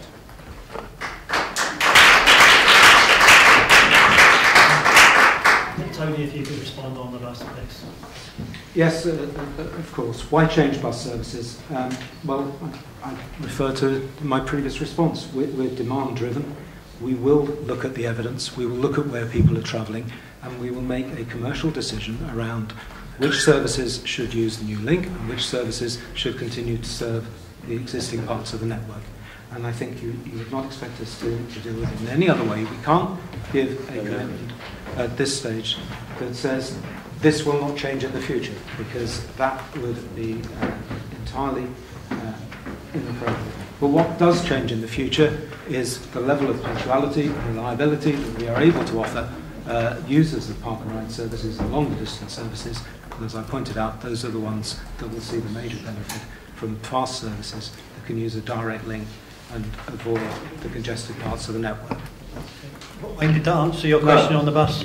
No, it absolutely didn't, because if I was in charge of Reading buses, the most convenient thing for me would be to put everybody on at Winnersh Park and Ride, send them down the MRT, send them across the MRT, drop them all off at Reading Station, and then if there is some demand, I might put a bus on, but I'm not going to put a bus on every 15 minutes. Where at the moment, we've got a fantastic service that goes from Winnersh Park and Ride, and, you know, we're going to be at a detriment. I know we're not paying any money towards this MRT, and money is, well, we all got to pay for it in the end, because if it's either coming out of the LEP or it's coming out of Reading Borough Council, but they're the ones that are going to benefit the most out of this. You know, what's going to be the benefit to Wokingham Borough Council? I can't see any benefit to Wokingham Borough Council. Is that something you want to respond to, or are you just taking that as a comment? Right. Back to you again then, we've already had the question one, but if you want clarification, what's actually physically changed in this application? So for clarification, the revised submission hasn't changed the number of pillars supporting that bridge. That was in the last application. So in my presentation and in the report, we set out the design development where the applicant has looked at all of the options, what improvements could be in place to address the impacts of the scheme. And that's where the design developed. Since the last application, looking at the application submission as a whole, there's obviously been public consultation carried out to inform the choice of the external treatment of the deck, and so that's where the overhanging landscaping has been shown to you this evening, and there's also been clarified information on transport and ecological impacts, and I can't really elaborate any further than that, and obviously what Mark Cupit explained earlier in terms of the overall balanced decision making. Scott, did you want to say, have there been anything other physical changes other than the IP? No. Wayne, you're absolutely clear then. Ivy. Malcolm. Thank you. When this was refused last time round, there were several reasons. I mean, apart from the scale and size of it, the location and whether there was any time saved and so on, and environmental, some changes have been made. I mean, some of them are cosmetic, a couple are, I think, structural. But despite those improvements or enhancements, there hasn't been sufficient to change my mind on some aspects that would switch my view. My issue is also about the buses. Speaking on behalf of the people coming up from Bracknell through Wokingham to Reading, I taught at Reading College for 10 years, and I sometimes drove and I sometimes went on a bus, and those buses were pretty full of students, lots of students, and they would then go up the road along King's Road and get off there. If the bus now changes routes and goes over this MRT to an entirely different part of Reading, then they're not going to be able to go to their college directly without either catching another bus or walking halfway through the town. The same would apply also because I've got residents who have to go to RBH Hospital, and the same thing, they just get off and walk up through the link road. So if that route changes, then you're disadvantaging all those people. There isn't an alternative bus service that goes from here along that will be retained. So it's a disadvantage to those people. If you say, well, we will run a bus anyway on the old route so they can get on the local bit, that means they've got to get off a bus, walk to a different bus stop, wait for it, and then go to their place. So that's not going to be that convenient. You don't get off one bus straight onto the next. You get off, walk down the road to another bus stop and wait for it. So that is likely to be several minutes, and therefore you lose the advantage of whatever it is, the 6 minutes time saving that they offered. So there won't be any time benefit there, but you also have the inconvenience of people with backpacks and books and goodness knows what, having to trundle down the road in a different part of the town and change buses. So all in all, it's a great inconvenience for them. I'd say I'm not against a transport system that reduces congestion and time travel. It's just this particular solution doesn't seem to meet the needs as far as I'm concerned. There will obviously be some people who benefit from it. Nobody's going to spend 25 to 30 million pounds without somebody benefiting from it. But it's nowhere near the sort of benefits I think that we would expect for the for the project to go through. And we are permitted to compare when we look at any application, not only its scale and size and its purpose, but we have to measure benefits against harm. There clearly will be some benefits, but I think the harm of this is much greater than the benefits in terms of its location, its size, inconvenience to people living in our borough. And various other things. On that reason, therefore, I wouldn't be supporting it.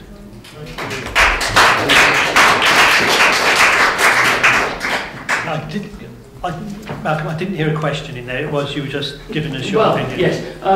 Is there a guaranteed bus going to be on an alternative route? I suspect not, is the answer. But if they were, you'd have to be putting more buses to get people to the place by keeping it going on an MRT and an alternative.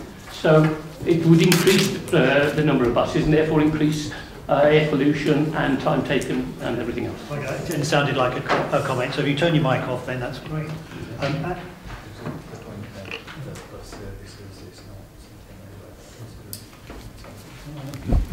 Well, I can add a bit to the question easily. If there is sorry. Okay. I don't want to sort of over-egg the discussion about what we're talking about tonight, but you know, we're talking about the construction of a bridge.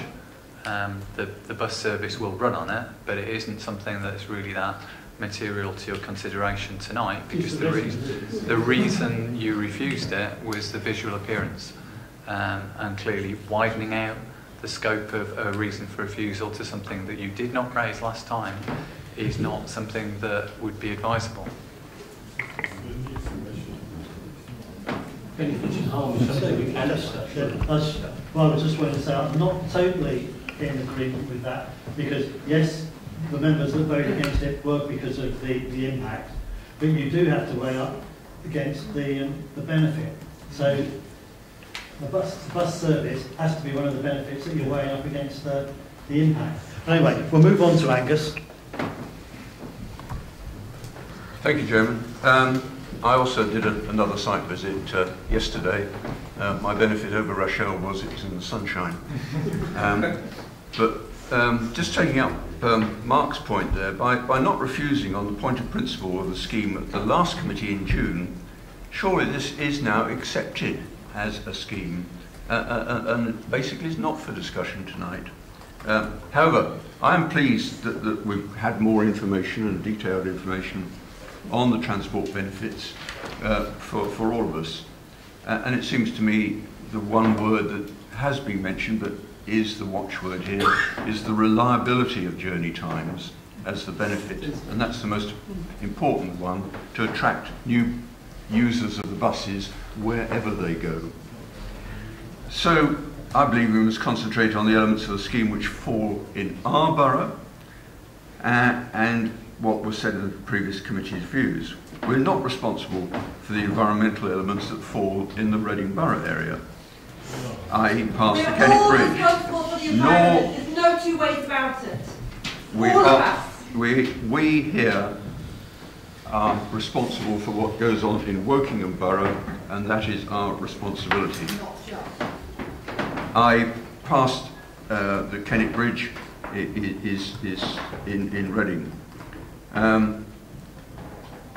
In our area, the viaduct starts off lower and less obtrusive, but visually the benefit is that it hides the new intrusive, horrible railway overhead gantries which so dominate the scene as you walk along there. And I think anything that hides them has some environmental benefit. For the next 12 years until we lose the planet. At least we won't have to look again. Be quiet, please. To me, the railway is more intrusive than that proposed within our borough. To me, the design is clean and good, and I've seen similar designs in other places which have fitted well into the environment. I think somebody did make the point a bit earlier, just to reinforce it again, the riverside walk or cycleway will still be available. It's very important that that is maintained and, if anything, enhanced, and I know there are proposals to do that. So the enhancement since the previous application to soften the concrete sides with ivy, it's not an enormous new thing, but I think does further soften the impact, but as I said before, to me, hiding that railway lines, wires and gantries is the benefit. There are access benefits to get into Reading for a wide area by this scheme, and might I say, including from Bullmarsh and Whitegates. Overall, I still believe this application is acceptable as the transport benefits, especially taking account of the increasing housing in the overall area, providing reliable public transport. There are environmental concerns, but in some ways, I believe this proposal would fit in well as currently designed. I've got those as comments, so I'm just going to ask our legal officer to say something. Thank you, Chairman. I've been quite silent tonight because I think it's important for this panel to debate all the matters for you in relation to this application, and obviously for the public to see you debating those points. To pick up a point that Councillor Ross made in relation to the previous application and the previous reason for refusal, obviously this panel is aware of the reason for consistent decision making and ensure that the applicants and the public are confident that the applications are treated in a rational, fair and consistent manner. The single reason for refusal, as put on page 56, is the harm to the landscape character of the area, including its riparian appearance, and it goes on to say caused by height, scale and position. However, it would be unfair and irrational for a committee to introduce further reasons for refusal unless there is a clear and different evidence base from that considered by this committee in June. As such, I would advise that the panel that the decision tonight are limited to simply whether the further evidence produced outweighs the original reason for refusal. So we're considering, my advice is consider just the single point unless there's additional evidence brought tonight which changes matters.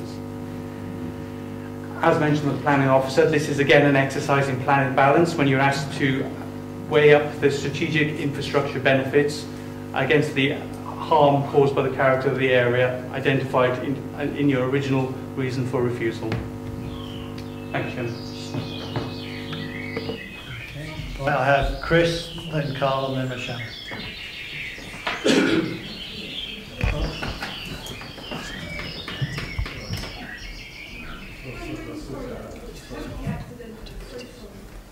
Thank you, Chair. I want to mention the design review panel. I wonder, could you tell me what was their connection with the progress of this application?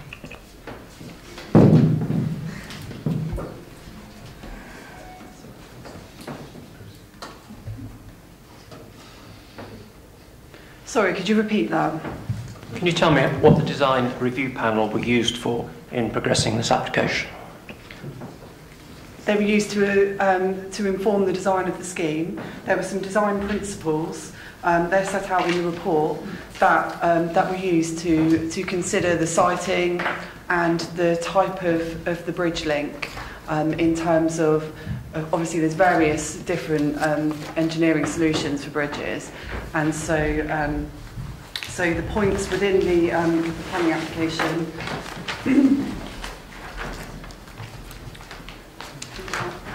those bullet points.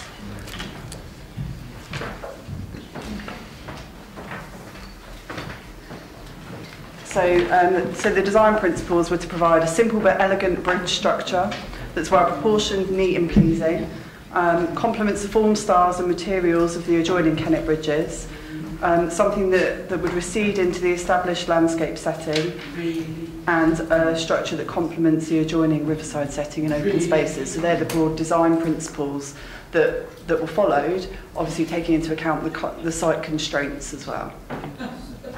So they were covering many, if not all, of the environmental points which people have objected to, as well as civil engineering considerations, because the bridge has to work and carry the traffic. Is that correct? That's correct. So, in their view, if the design could be improved to ameliorate any of these design environmental problems that are admitted, would they have put forward such suggestions? Absolutely. So that really is the key advice that's usually given by a design panel. If there are other opportunities that they can see, and there would be that discussion about the constraints and how the design has evolved to be what it is and what's presented to you this evening. If there were other options, they would have been put forward, and it would have been in the interests of the applicant to follow those, to address the concerns that have been raised. CP10 is part of the core strategy. The core strategy is council policy, and it was adopted after an examination in public when it was approved by an independent inspector, was it not? That's correct, yes. And CP10 does refer to the MRT, which is the scheme we're looking at now. Is the position of the MRT variable, or is it more or less fixed by the core strategy? It's not. It's obviously it's identified. The land is identified in the core strategy, and this particular piece, it's the only option for alleviating that congestion point. So in that sense, yes, this is very much fixed in terms of meeting the needs of that particular element of CP10, and actually addressing and providing this alternative route, this fast-track route for buses. This is the only option to avoid that congestion point and achieve those aims. And would you agree that this policy is central to the Woking Borough Council's transport strategy? Definitely, and as the presentation and the officer report has hopefully highlighted, the CP10 and those 22 identified transport measures and improvements are interlinked. And so you do need to consider that whole package and how the core strategy and all of the policies within it fit together to address the growth of the borough, to address congestion and to promote public transport. So for such a very important policy for this council, taking into account that the design review panel is happy with the proposal, although clearly there are environmental problems, I would deduce from that this application should be approved. I'm going to come to Bill first, actually, because he hasn't spoken, then I'll come to you, Carl and Michelle. Okay, thank you very much. A lot's been said about what's changed, and it's pretty evident that the only change is the IB, so I'm not going to go into great details. I voted against this scheme at the last meeting. For that reason, I see no reason to change just because we're going to put some ivy over the edge of the bridge. I think earlier on it was said that our traffic into Reading has plateaued because it's reached saturation point, and you're assuming that traffic needs are going to grow, but we don't even know that. I mean, if you look at Reading, which is very much a retail town, retail is changing. The amount of people actually going into the town to shop can be reducing. Work patterns are changing. People work from home, people work more flexible hours. So many things could happen that will not make the need for a scheme like this to be looked at logically. We are changing the way we shop, the way we work, the way we live. You're assuming that traffic's going to need to increase and the amount of people going into Reading is going to need to increase. It's not given, is it? You know, we've got Debenhams looking as though they could shut the stores at any time. House of Fraser are in trouble. The major stores, that will have a major impact on the amount of people wishing to go into Reading. So I don't think it's all rosy. I think I'm trying to paint a gloomy picture as far as the retail side is concerned, but I'm just thinking that perhaps there isn't the need for an increased or an improved traffic system to take us into Reading, which may not be the same as it is now.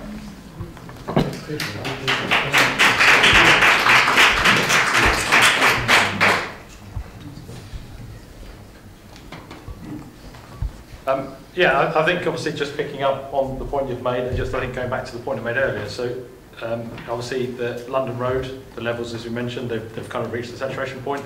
A lot has changed in terms of the interaction with the side roads coming in, and that's part of the reason why a lot of it's become congested as it is.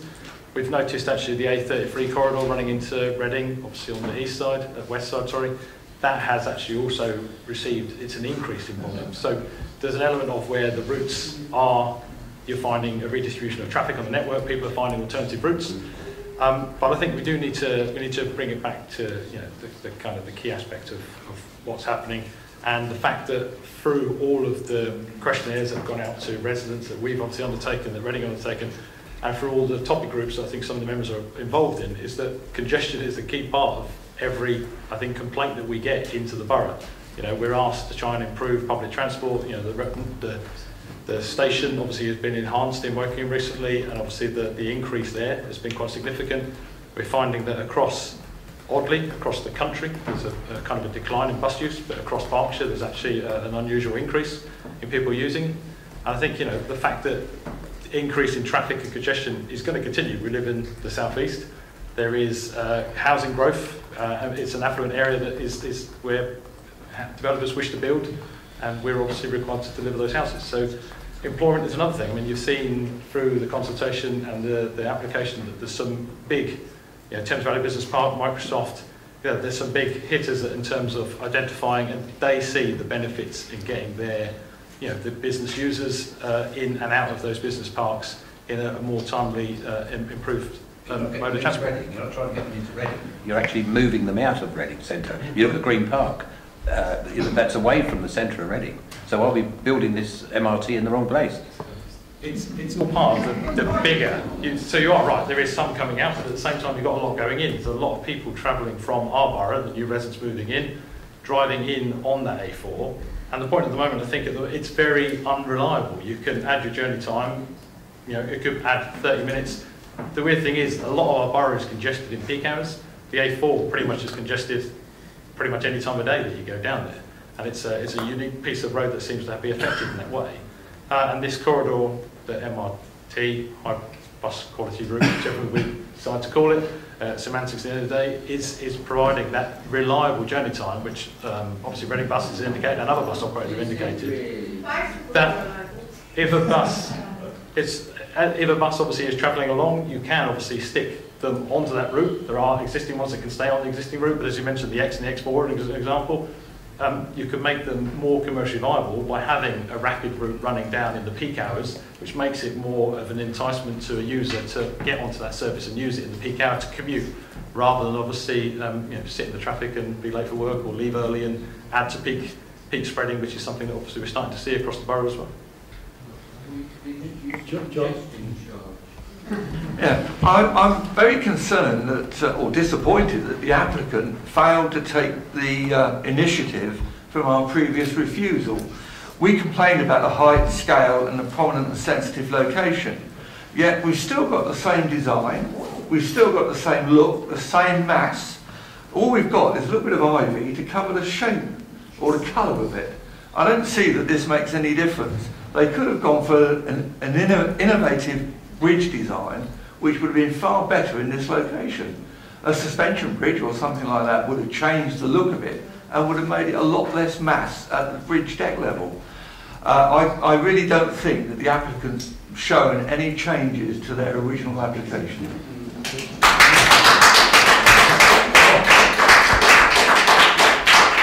Thanks, Chair.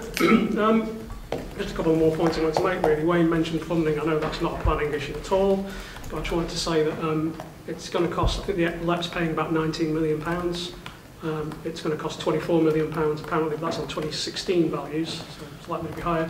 So there's £5 million to find. I asked Simon Weeks a question about that in council, and he refused to answer it, about who was paying for that. Were we paying some of it? So I have no idea who's paying that extra £5 million. It doesn't really matter here, but just a point to make. Another couple of things that are interesting in this compared to the previous application. There's actually, I think these were in both, but the photos, it's good you've got them up. This photo montage. If you look at the one on the right, there's a couple of things I want to point out. It's first is shadows. I mean, this site is not on the equator. You know, the photos have all been kind of, you know, I mean, I don't know if the shadows are like that on June the 21st, maybe they are, but clearly the site of that path is going to be in shadow quite a bit of the year. Somebody who spoke to me yesterday said it would be 10 months. I don't know, that's not, you know, hasn't been worked out by anyone other than him, so I'm taking his advice, but it's certainly not going to be, that is obviously June the 21st there, at best. The other thing is the photo montage is taken away from the closest point to the river, with a massive tree, which is a real tree, in the way. you can just about make out the mooring things down the end there, and that's where the closest part of the river to this structure is. And yet we're not seeing that in this picture.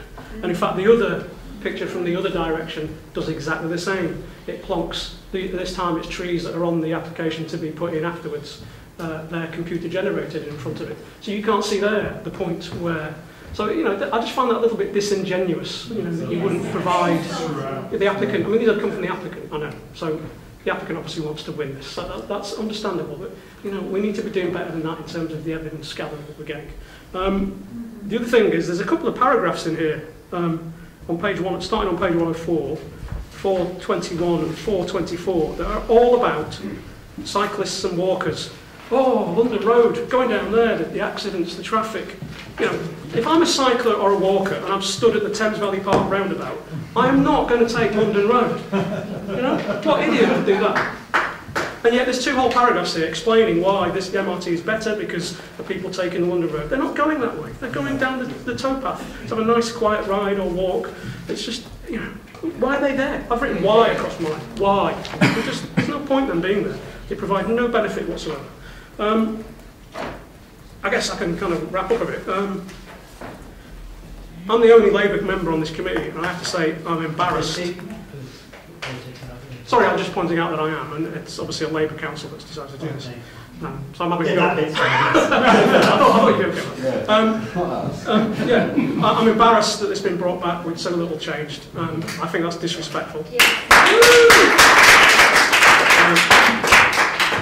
The deputy leader of RBC has admitted that we raised, and these are his words, some legitimate concerns when refusing this application previously. These changes are minimal and superficial. Is that enough to assuage those legitimate concerns, which effectively the applicant is agreeing exist? And I don't think so.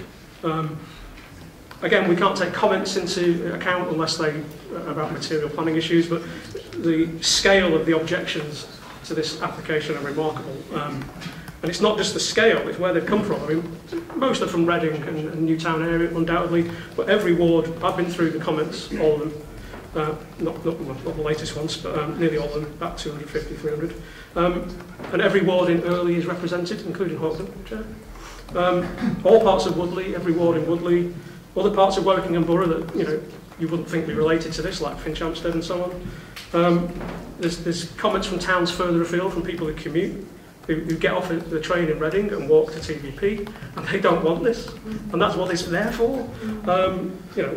Only a few, but it's objections. I've had 2 companies in my ward in the business park there who have said that their employees don't want it there either because they use this in their lunch hours. A number of objections, Carl. We have to go on planning reasons. No, absolutely. I'm not. I mean, we have very slimmed down reasons tonight anyway, taking the legal advice. So I'm just mentioning them as the point that there's a lot of people angry about this. There's a lot of local groups as well. And in support, well, I think the letters are just about into double figures. So there's no support out there for this, really. It's all objection. Now this is one of the green lungs of my ward. It's heavily used by thousands of people for recreation and commuting in certain ways that they want to carry on doing.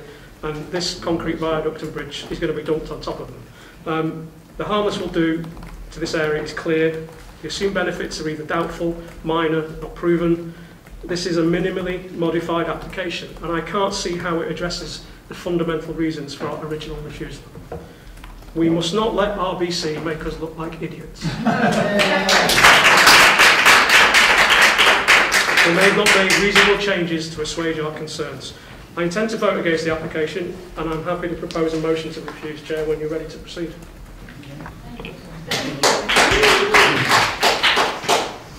I just want to come back on the cycle part. Obviously you're aware we've got a lot of development in the borough, and a lot of the residents are asking for cycle routes because they have varying abilities to cycle.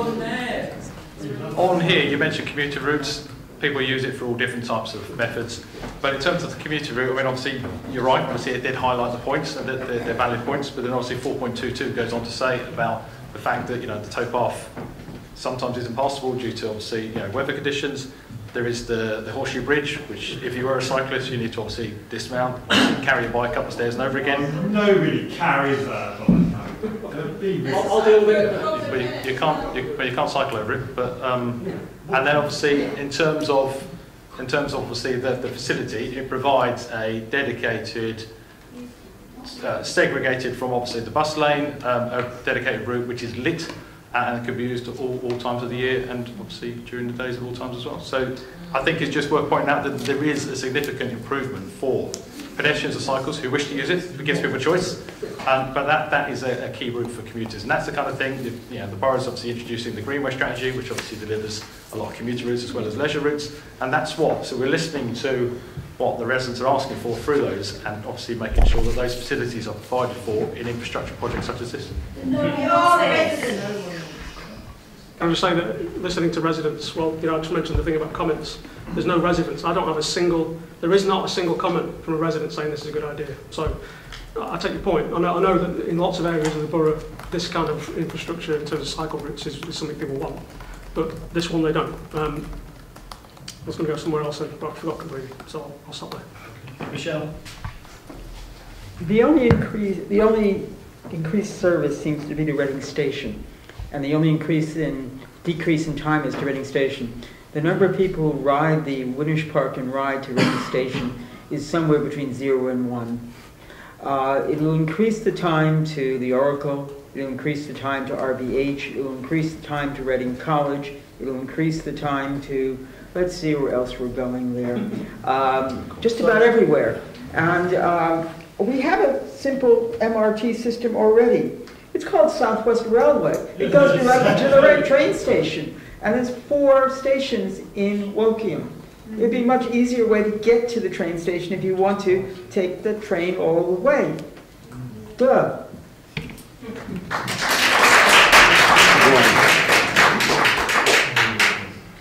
Right, any other members wanting to ask any more questions, clarifications? Okay. Right, if there isn't any, I'm going to look at Carl then, as you indicated you wanted a... Yeah, I'm going to keep this simple in keeping with the legal advice we've had. And I'm just going to say that I move that we refuse permission, and I'm going to use the wording that we had already last time, precisely, which is the proposed MRT link, including bridge structure, due to its height and scale and its prominent and sensitive location, particularly its proximity to the River Thames and River Kennet, would be harmful to landscape character of the area, including its riparian appearance. This would be contrary to policies CP1, CP3 and CP11 of the core strategy. I'm going to look to legal to see what I agree with that. Your version is. Is that okay? That's exactly the same reasoning as in the last application, Chair, so don't have any objections to if members wish to consider that as a reason for refusal. If you think that's a fair, that's fine. Legally, that's okay. But yeah, that's for the panel exercising planning judgment. But if you believe that reason outweighs the strategic infrastructure improvements, that's for the panel. Mark, got some comment from you.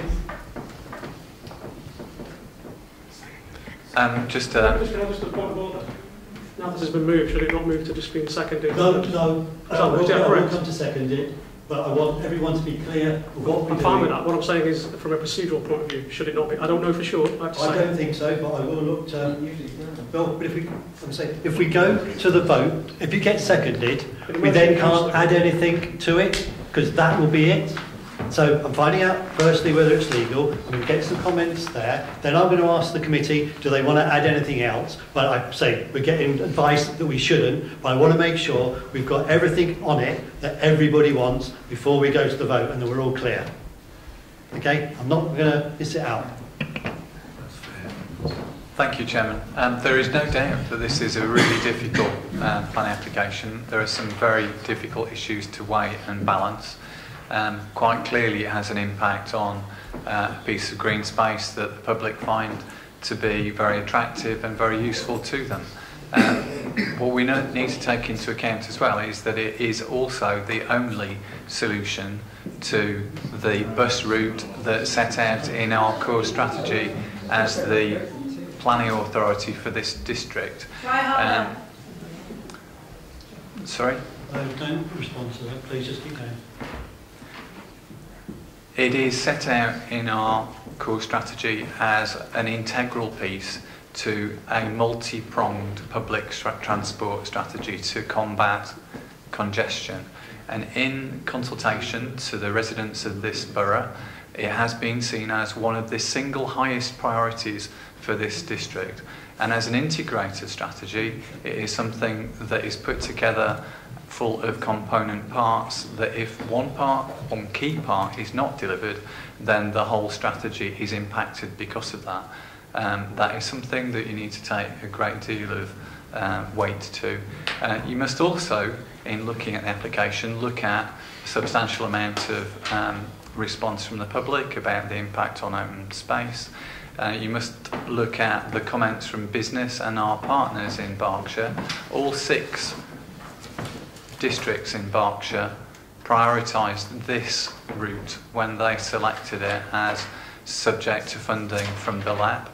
They are all partners in selecting the site as one that's suitable for putting funding which they could have used in their district to. It's something the LAP gave support to for business purposes. We've seen the businesses that have put in letters from Microsoft, from Thames Valley Park. Obviously Reading buses would not be supporting this if it wasn't a viable proposition. There are some weighty issues to consider there. It's not for me to make that decision, it's just for me to give you advice about what to put into the balance. And there are things on both sides of it. There is a very small change in the application put forward by Reading, but if you look at the constraints of the site in terms of meeting the requirements to put in a public transport route through here, it has to be raised out of the floodplain, it has to be on this route, it has to connect the public highway to Reading Station, otherwise it doesn't fulfil the requirements of the policy. The officer view is that this is as close as you can get, and that's why it's recommended for approval. Okay, not on. Wayne? Can I say anything? Yes, if you want to. I understand that, Mark, and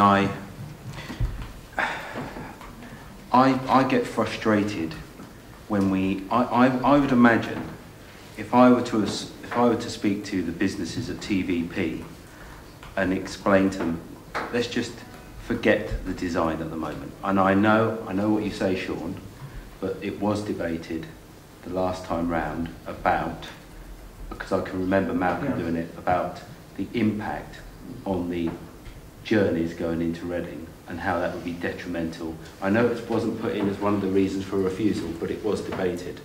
And I would imagine, and I remember going on the first visit to the Park and Ride at TVP, and I can't remember who it was, but there was somebody on that site visit says that the Park and Ride from Reading Station to TVP is at best used 60%. So you've got 50%, 40% capacity on that route. Now, I'm absolutely sure that they weren't taken into consideration design, but if they knew that the impact, and we've got a commercial answer from Reading buses, and I again, and I understand, Sean, you know, I've been on here long enough, I absolutely understand, but in all the time I've been on here, I've never had so many hand-delivered letters, emails, phone calls on any application. Now, I understand that, you know, as Angus quite rightly says, because he's probably more experienced than most of us on these matters, the public are speaking to us. I couldn't forgive myself in 5 or 6 or 10 years' time if residents said to me, did you know that when you approved that application, our service going into Reading was going to be worse than it actually was before that MRT went out? And I've got nothing from the man from Reading Buses to assure me that's going to change. Now, I'm going to come to a conclusion.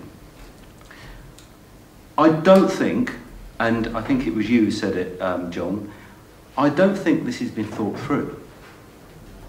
And I think it would be wrong to refuse it this evening, but equally, I don't think it would be right to approve it. I think there's a lot of work that needs to be done to this, that this needs to be taken away, and Peter Brett and co needs to go away and have a rethink and come up with a lot of the questions that we've raised tonight and we raised previously, and come up with a new scheme. Now, I know you're going to say to him, we can't do that, but I think on the balance of power, on the balance of the situation we're in tonight, you've heard what people have said, we've heard the residents, there's enough here and in the chambers, etc., etc. There is a problem with this scheme, and I'll go back to my point. Reading Borough Council have done a poor job of this, and we're picking up the pieces. And it's a shame. It is a real shame. And as I said, on a balance, I don't think we should refuse it. I don't think we should approve it. It should go back to the drawing board, and they should be told to come back with something better than you have done before, because it's not just about ivy. I'm not after a seconder yet. Well, I was going to second it anyway. No, because we're still... And I want to say that ivy is not enough to change this to acceptable scheme at this point. Well, so I think we're still discussing. So I've got Chris, then I've got Angus. The applicant wants to pass the application. They want to implement the MRT. If there was a better way of doing it, they'd have done it. There is no other way of doing it. How can you suggest that it would be otherwise? They'd love to improve it. Everyone wants the environmental impact to be minimised. Everybody does. There's a particular cost in that, I don't imagine. But it hasn't been offered. Why? Isn't it obvious? It's in terms of civil engineering and all the things that are required to get the buses over the river, it can't be done. Citizens have got to stop taking the land. Angus? I'm just thinking, Chairman, that we could hit a procedural impasse here, or difficulty, were the refusal that's been proposed taken and, let us say, turned down because people had some sympathy with what Wayne has put forward, which I think has some merit, rather than refusing it. And then that falls, we're left in a total impasse. So I just wonder whether the proposer of the refusal would be interested in Wayne's idea. Well, before we come to do you want to leave? Thank you, Chairman. Obviously, we're here to determine an application. If we don't determine it, then the applicant has a right to appeal that to the planning inspector for non-determination, with no reasons given to defend that. So if you don't determine the application, you always run that risk. Yeah, please. Sean, that's I am absolutely sure that the officer could speak to the applicant and get an extension so that it was in a period of non-determination, so they didn't take that route. So if members want to go for that, we can have a vote. But from what I've heard from members, I'm not sure the applicant's going to come back with enough changes to make those people that are against this accept it. But as Carl's put the motion, I'll go to Carl. Just I think it's highly irregular that I propose something as a motion and then the vote hasn't taken place. I mean, I've got the rules of debate for the planning committee here, and it doesn't actually say anything on that specifically, but the normal rules within council are that the motion has to be taken and then voted on, and either succeeds or is defeated, and then another motion can come, or in fact an amendment could be proposed, but it doesn't say anything about people allowing to speak. The motion is, once it's proposed, it must be seconded, and then it must be voted on, and then we move from there. In terms of, I agree with Sean, we have to make a determination tonight, and that determination will be we either refuse it or we approve it, and then from that point other things can flow, like appeals or a resubmission, which is what happened this time. There's no reason why they can't go away and do the thinking that Wayne's talking about and come up with a plan that works and come back to us and resubmit it. That's up to them, but we must make a determination. I think we're in a very dangerous area if we, as you say, refuse it effectively without a reason. The planning inspector will run all over that. and it will just go through. That's an approval, basically, if we do that. So I'm holding to the motion. Carl, the reason why I've done it, so I've been a while, and if you take the vote straight away and you haven't discussed all the possible reasons for refusal, there's nothing you can do. So that's why we've had a long debate to check that there is no other reasons that we can put in for refusal. And so everyone's had a good opportunity to speak. Now, I think everyone's very clear what your motion is, and that there are no other reasons for refusal that anybody else wants to add to your motion. I will now ask you just to restate it so it's very clear, and then I'm going to look to Rochelle to second it, if she's happy with seconding it. I move that we refuse permission due to the proposed MRT link, including bridge structure, due to its height and scale and its prominent and sensitive location, particularly its proximity to the River Thames and River Kennet, will be harmful to the landscape character of the area, including its riparian appearance. This will be contrary to policies CP1, CP3 and CP11 of the Core Strat. Joe, you're very clear and you're seconding it. Yes. Members, are you all clear with what the motion is, the recommendation for refusal and the reasons? Everyone is clear on that? We will now go to the vote then. All those in favour of the motion as put by Carl and seconded by Rochelle to refuse, please show. That's 1, 2, 3, 4, 5. So 5 to 6. Sorry, I do apologise. That's 6. Okay, those in favour? Against. Against. Sorry, against. I do apologise. So that's 3. So it's carried. The application is refused.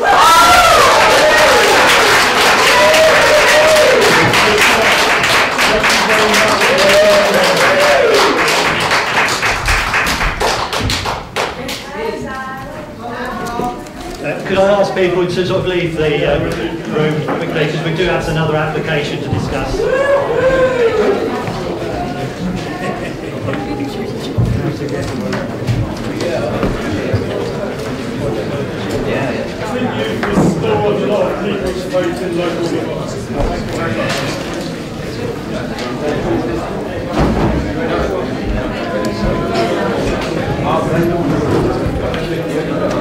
On to the last application of the evening, agenda item 58 on page 33.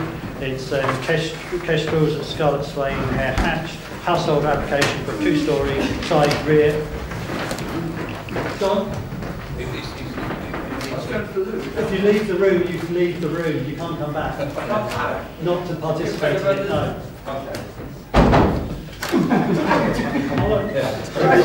Training. Cross your legs. It's a household application for a 2-storey side rear extension following the demolition of a single-storey building. The application is before the committee. The applicant is the spouse of a borough councillor. And I hand over to the case officer. Thank you, Chair. Point of order, Chairman. Should the applicant still be in the room? Yes, he can hear his agent and he can speak himself, and then he will leave the room. Thank you. Just for clarification. Thank you, Chair. In terms of member update, the application reference in the main report is given as 182585.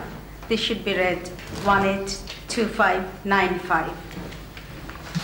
This application is for the proposed erection of a 2-storey side and rear extension to dwelling following the demolition of existing single-storey building. It is presented to committee because the applicant is a member of the council. The extension would project from the 2-storey northern side wall by 7.3 meters, would have a depth of 7.8 meters, and would have a gable roof of 7.6 meters ridge height. That would be about 1.4 meters lower than the ridge of the host dwelling. This is the location plan, the application site. So it can be seen it's on Scarlet's Lane, closer to the junction with Bath Road. The application property is a detached dwelling, 2-storey. It's on a white. It sits on a white plot. That's the block plan which shows the proposal. You can see the entire proposal is going to be on the northern side of the existing house. These are the plans for the existing dwelling, which include the main central two-story part with a single-story garage block on the side, right-hand side to the north. This is part of the original house, and this is going to be demolished to build the extension. The property benefits from an existing extension, single-story on the southern or the left-hand side. This was built later in 1980s, and this will be included in the volume calculation for the overall volume increase. These are the existing elevations. The garage block is on the right-hand side of the front elevation. And that's the front of the dwelling. These are the photos of the rear side of the dwelling. The garage block is on the left-hand side. These are the proposed plans. As can be seen, the garage block is demolished and two-story extension on the side. The extension is more than 1.5 meters narrower than the garage block, though it's slightly deeper. And these are the elevations to show that the extension is going to be, it's subservient to the house dwelling. It will be built with matching materials, and the design is acceptable. Because the property is located in Greenbelt, we did a volumetric calculations. The details of these are given in the report. Overall, the volumetric increase, including the old extension, would be 35.4%, which is, we can bring it, round it off to 35%, which is within the policy requirements. And in terms of character of the area, the property is part of a group of 3 houses built together of similar character, but over time, some of these properties have been extended, including the application site. So as you can see, these are the photographs of neighboring properties. The one on top kind of represents how the properties were built originally. The one at the bottom shows that the neighboring property has already been extended, kind of similar to the proposal that we have in hand. So in terms of character, impact on the character of the area, the proposal doesn't offer any, it's not harmful.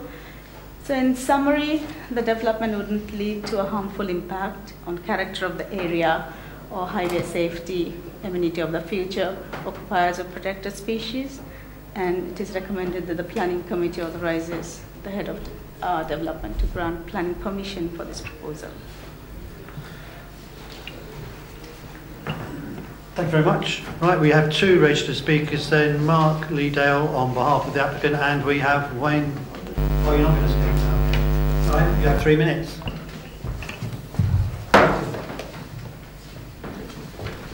Thank you, Chairman, for allowing me to the opportunity to address the committee.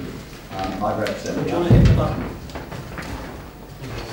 represent the applicant. The scheme before you results from several amendments which have been carefully negotiated with your officers. The key consideration is that of the impact on the openness of the greenbelt. The guide figure of a cumulative increase in floor area of 35% of the original has now been reached. This is a combination of a single-storey extension built in 1986 and the current proposal. It is now said that this will not adversely affect the openness of the greenbelt and is in line with the planning policy and the subtext. The matter of design is acceptable, and the extension is subservient and reflects the adjoining property, albeit that it is actually smaller in scale, bulk, mass and height. I would urge you to grant planning permission in accordance with your officer's recommendation. Thank you, Chairman.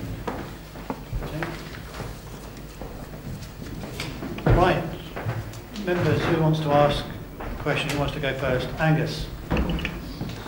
Just for further clarification, Chairman, that the current, or the proposed total volume is from the original and not from the when the 139 cubic metre volume was put in.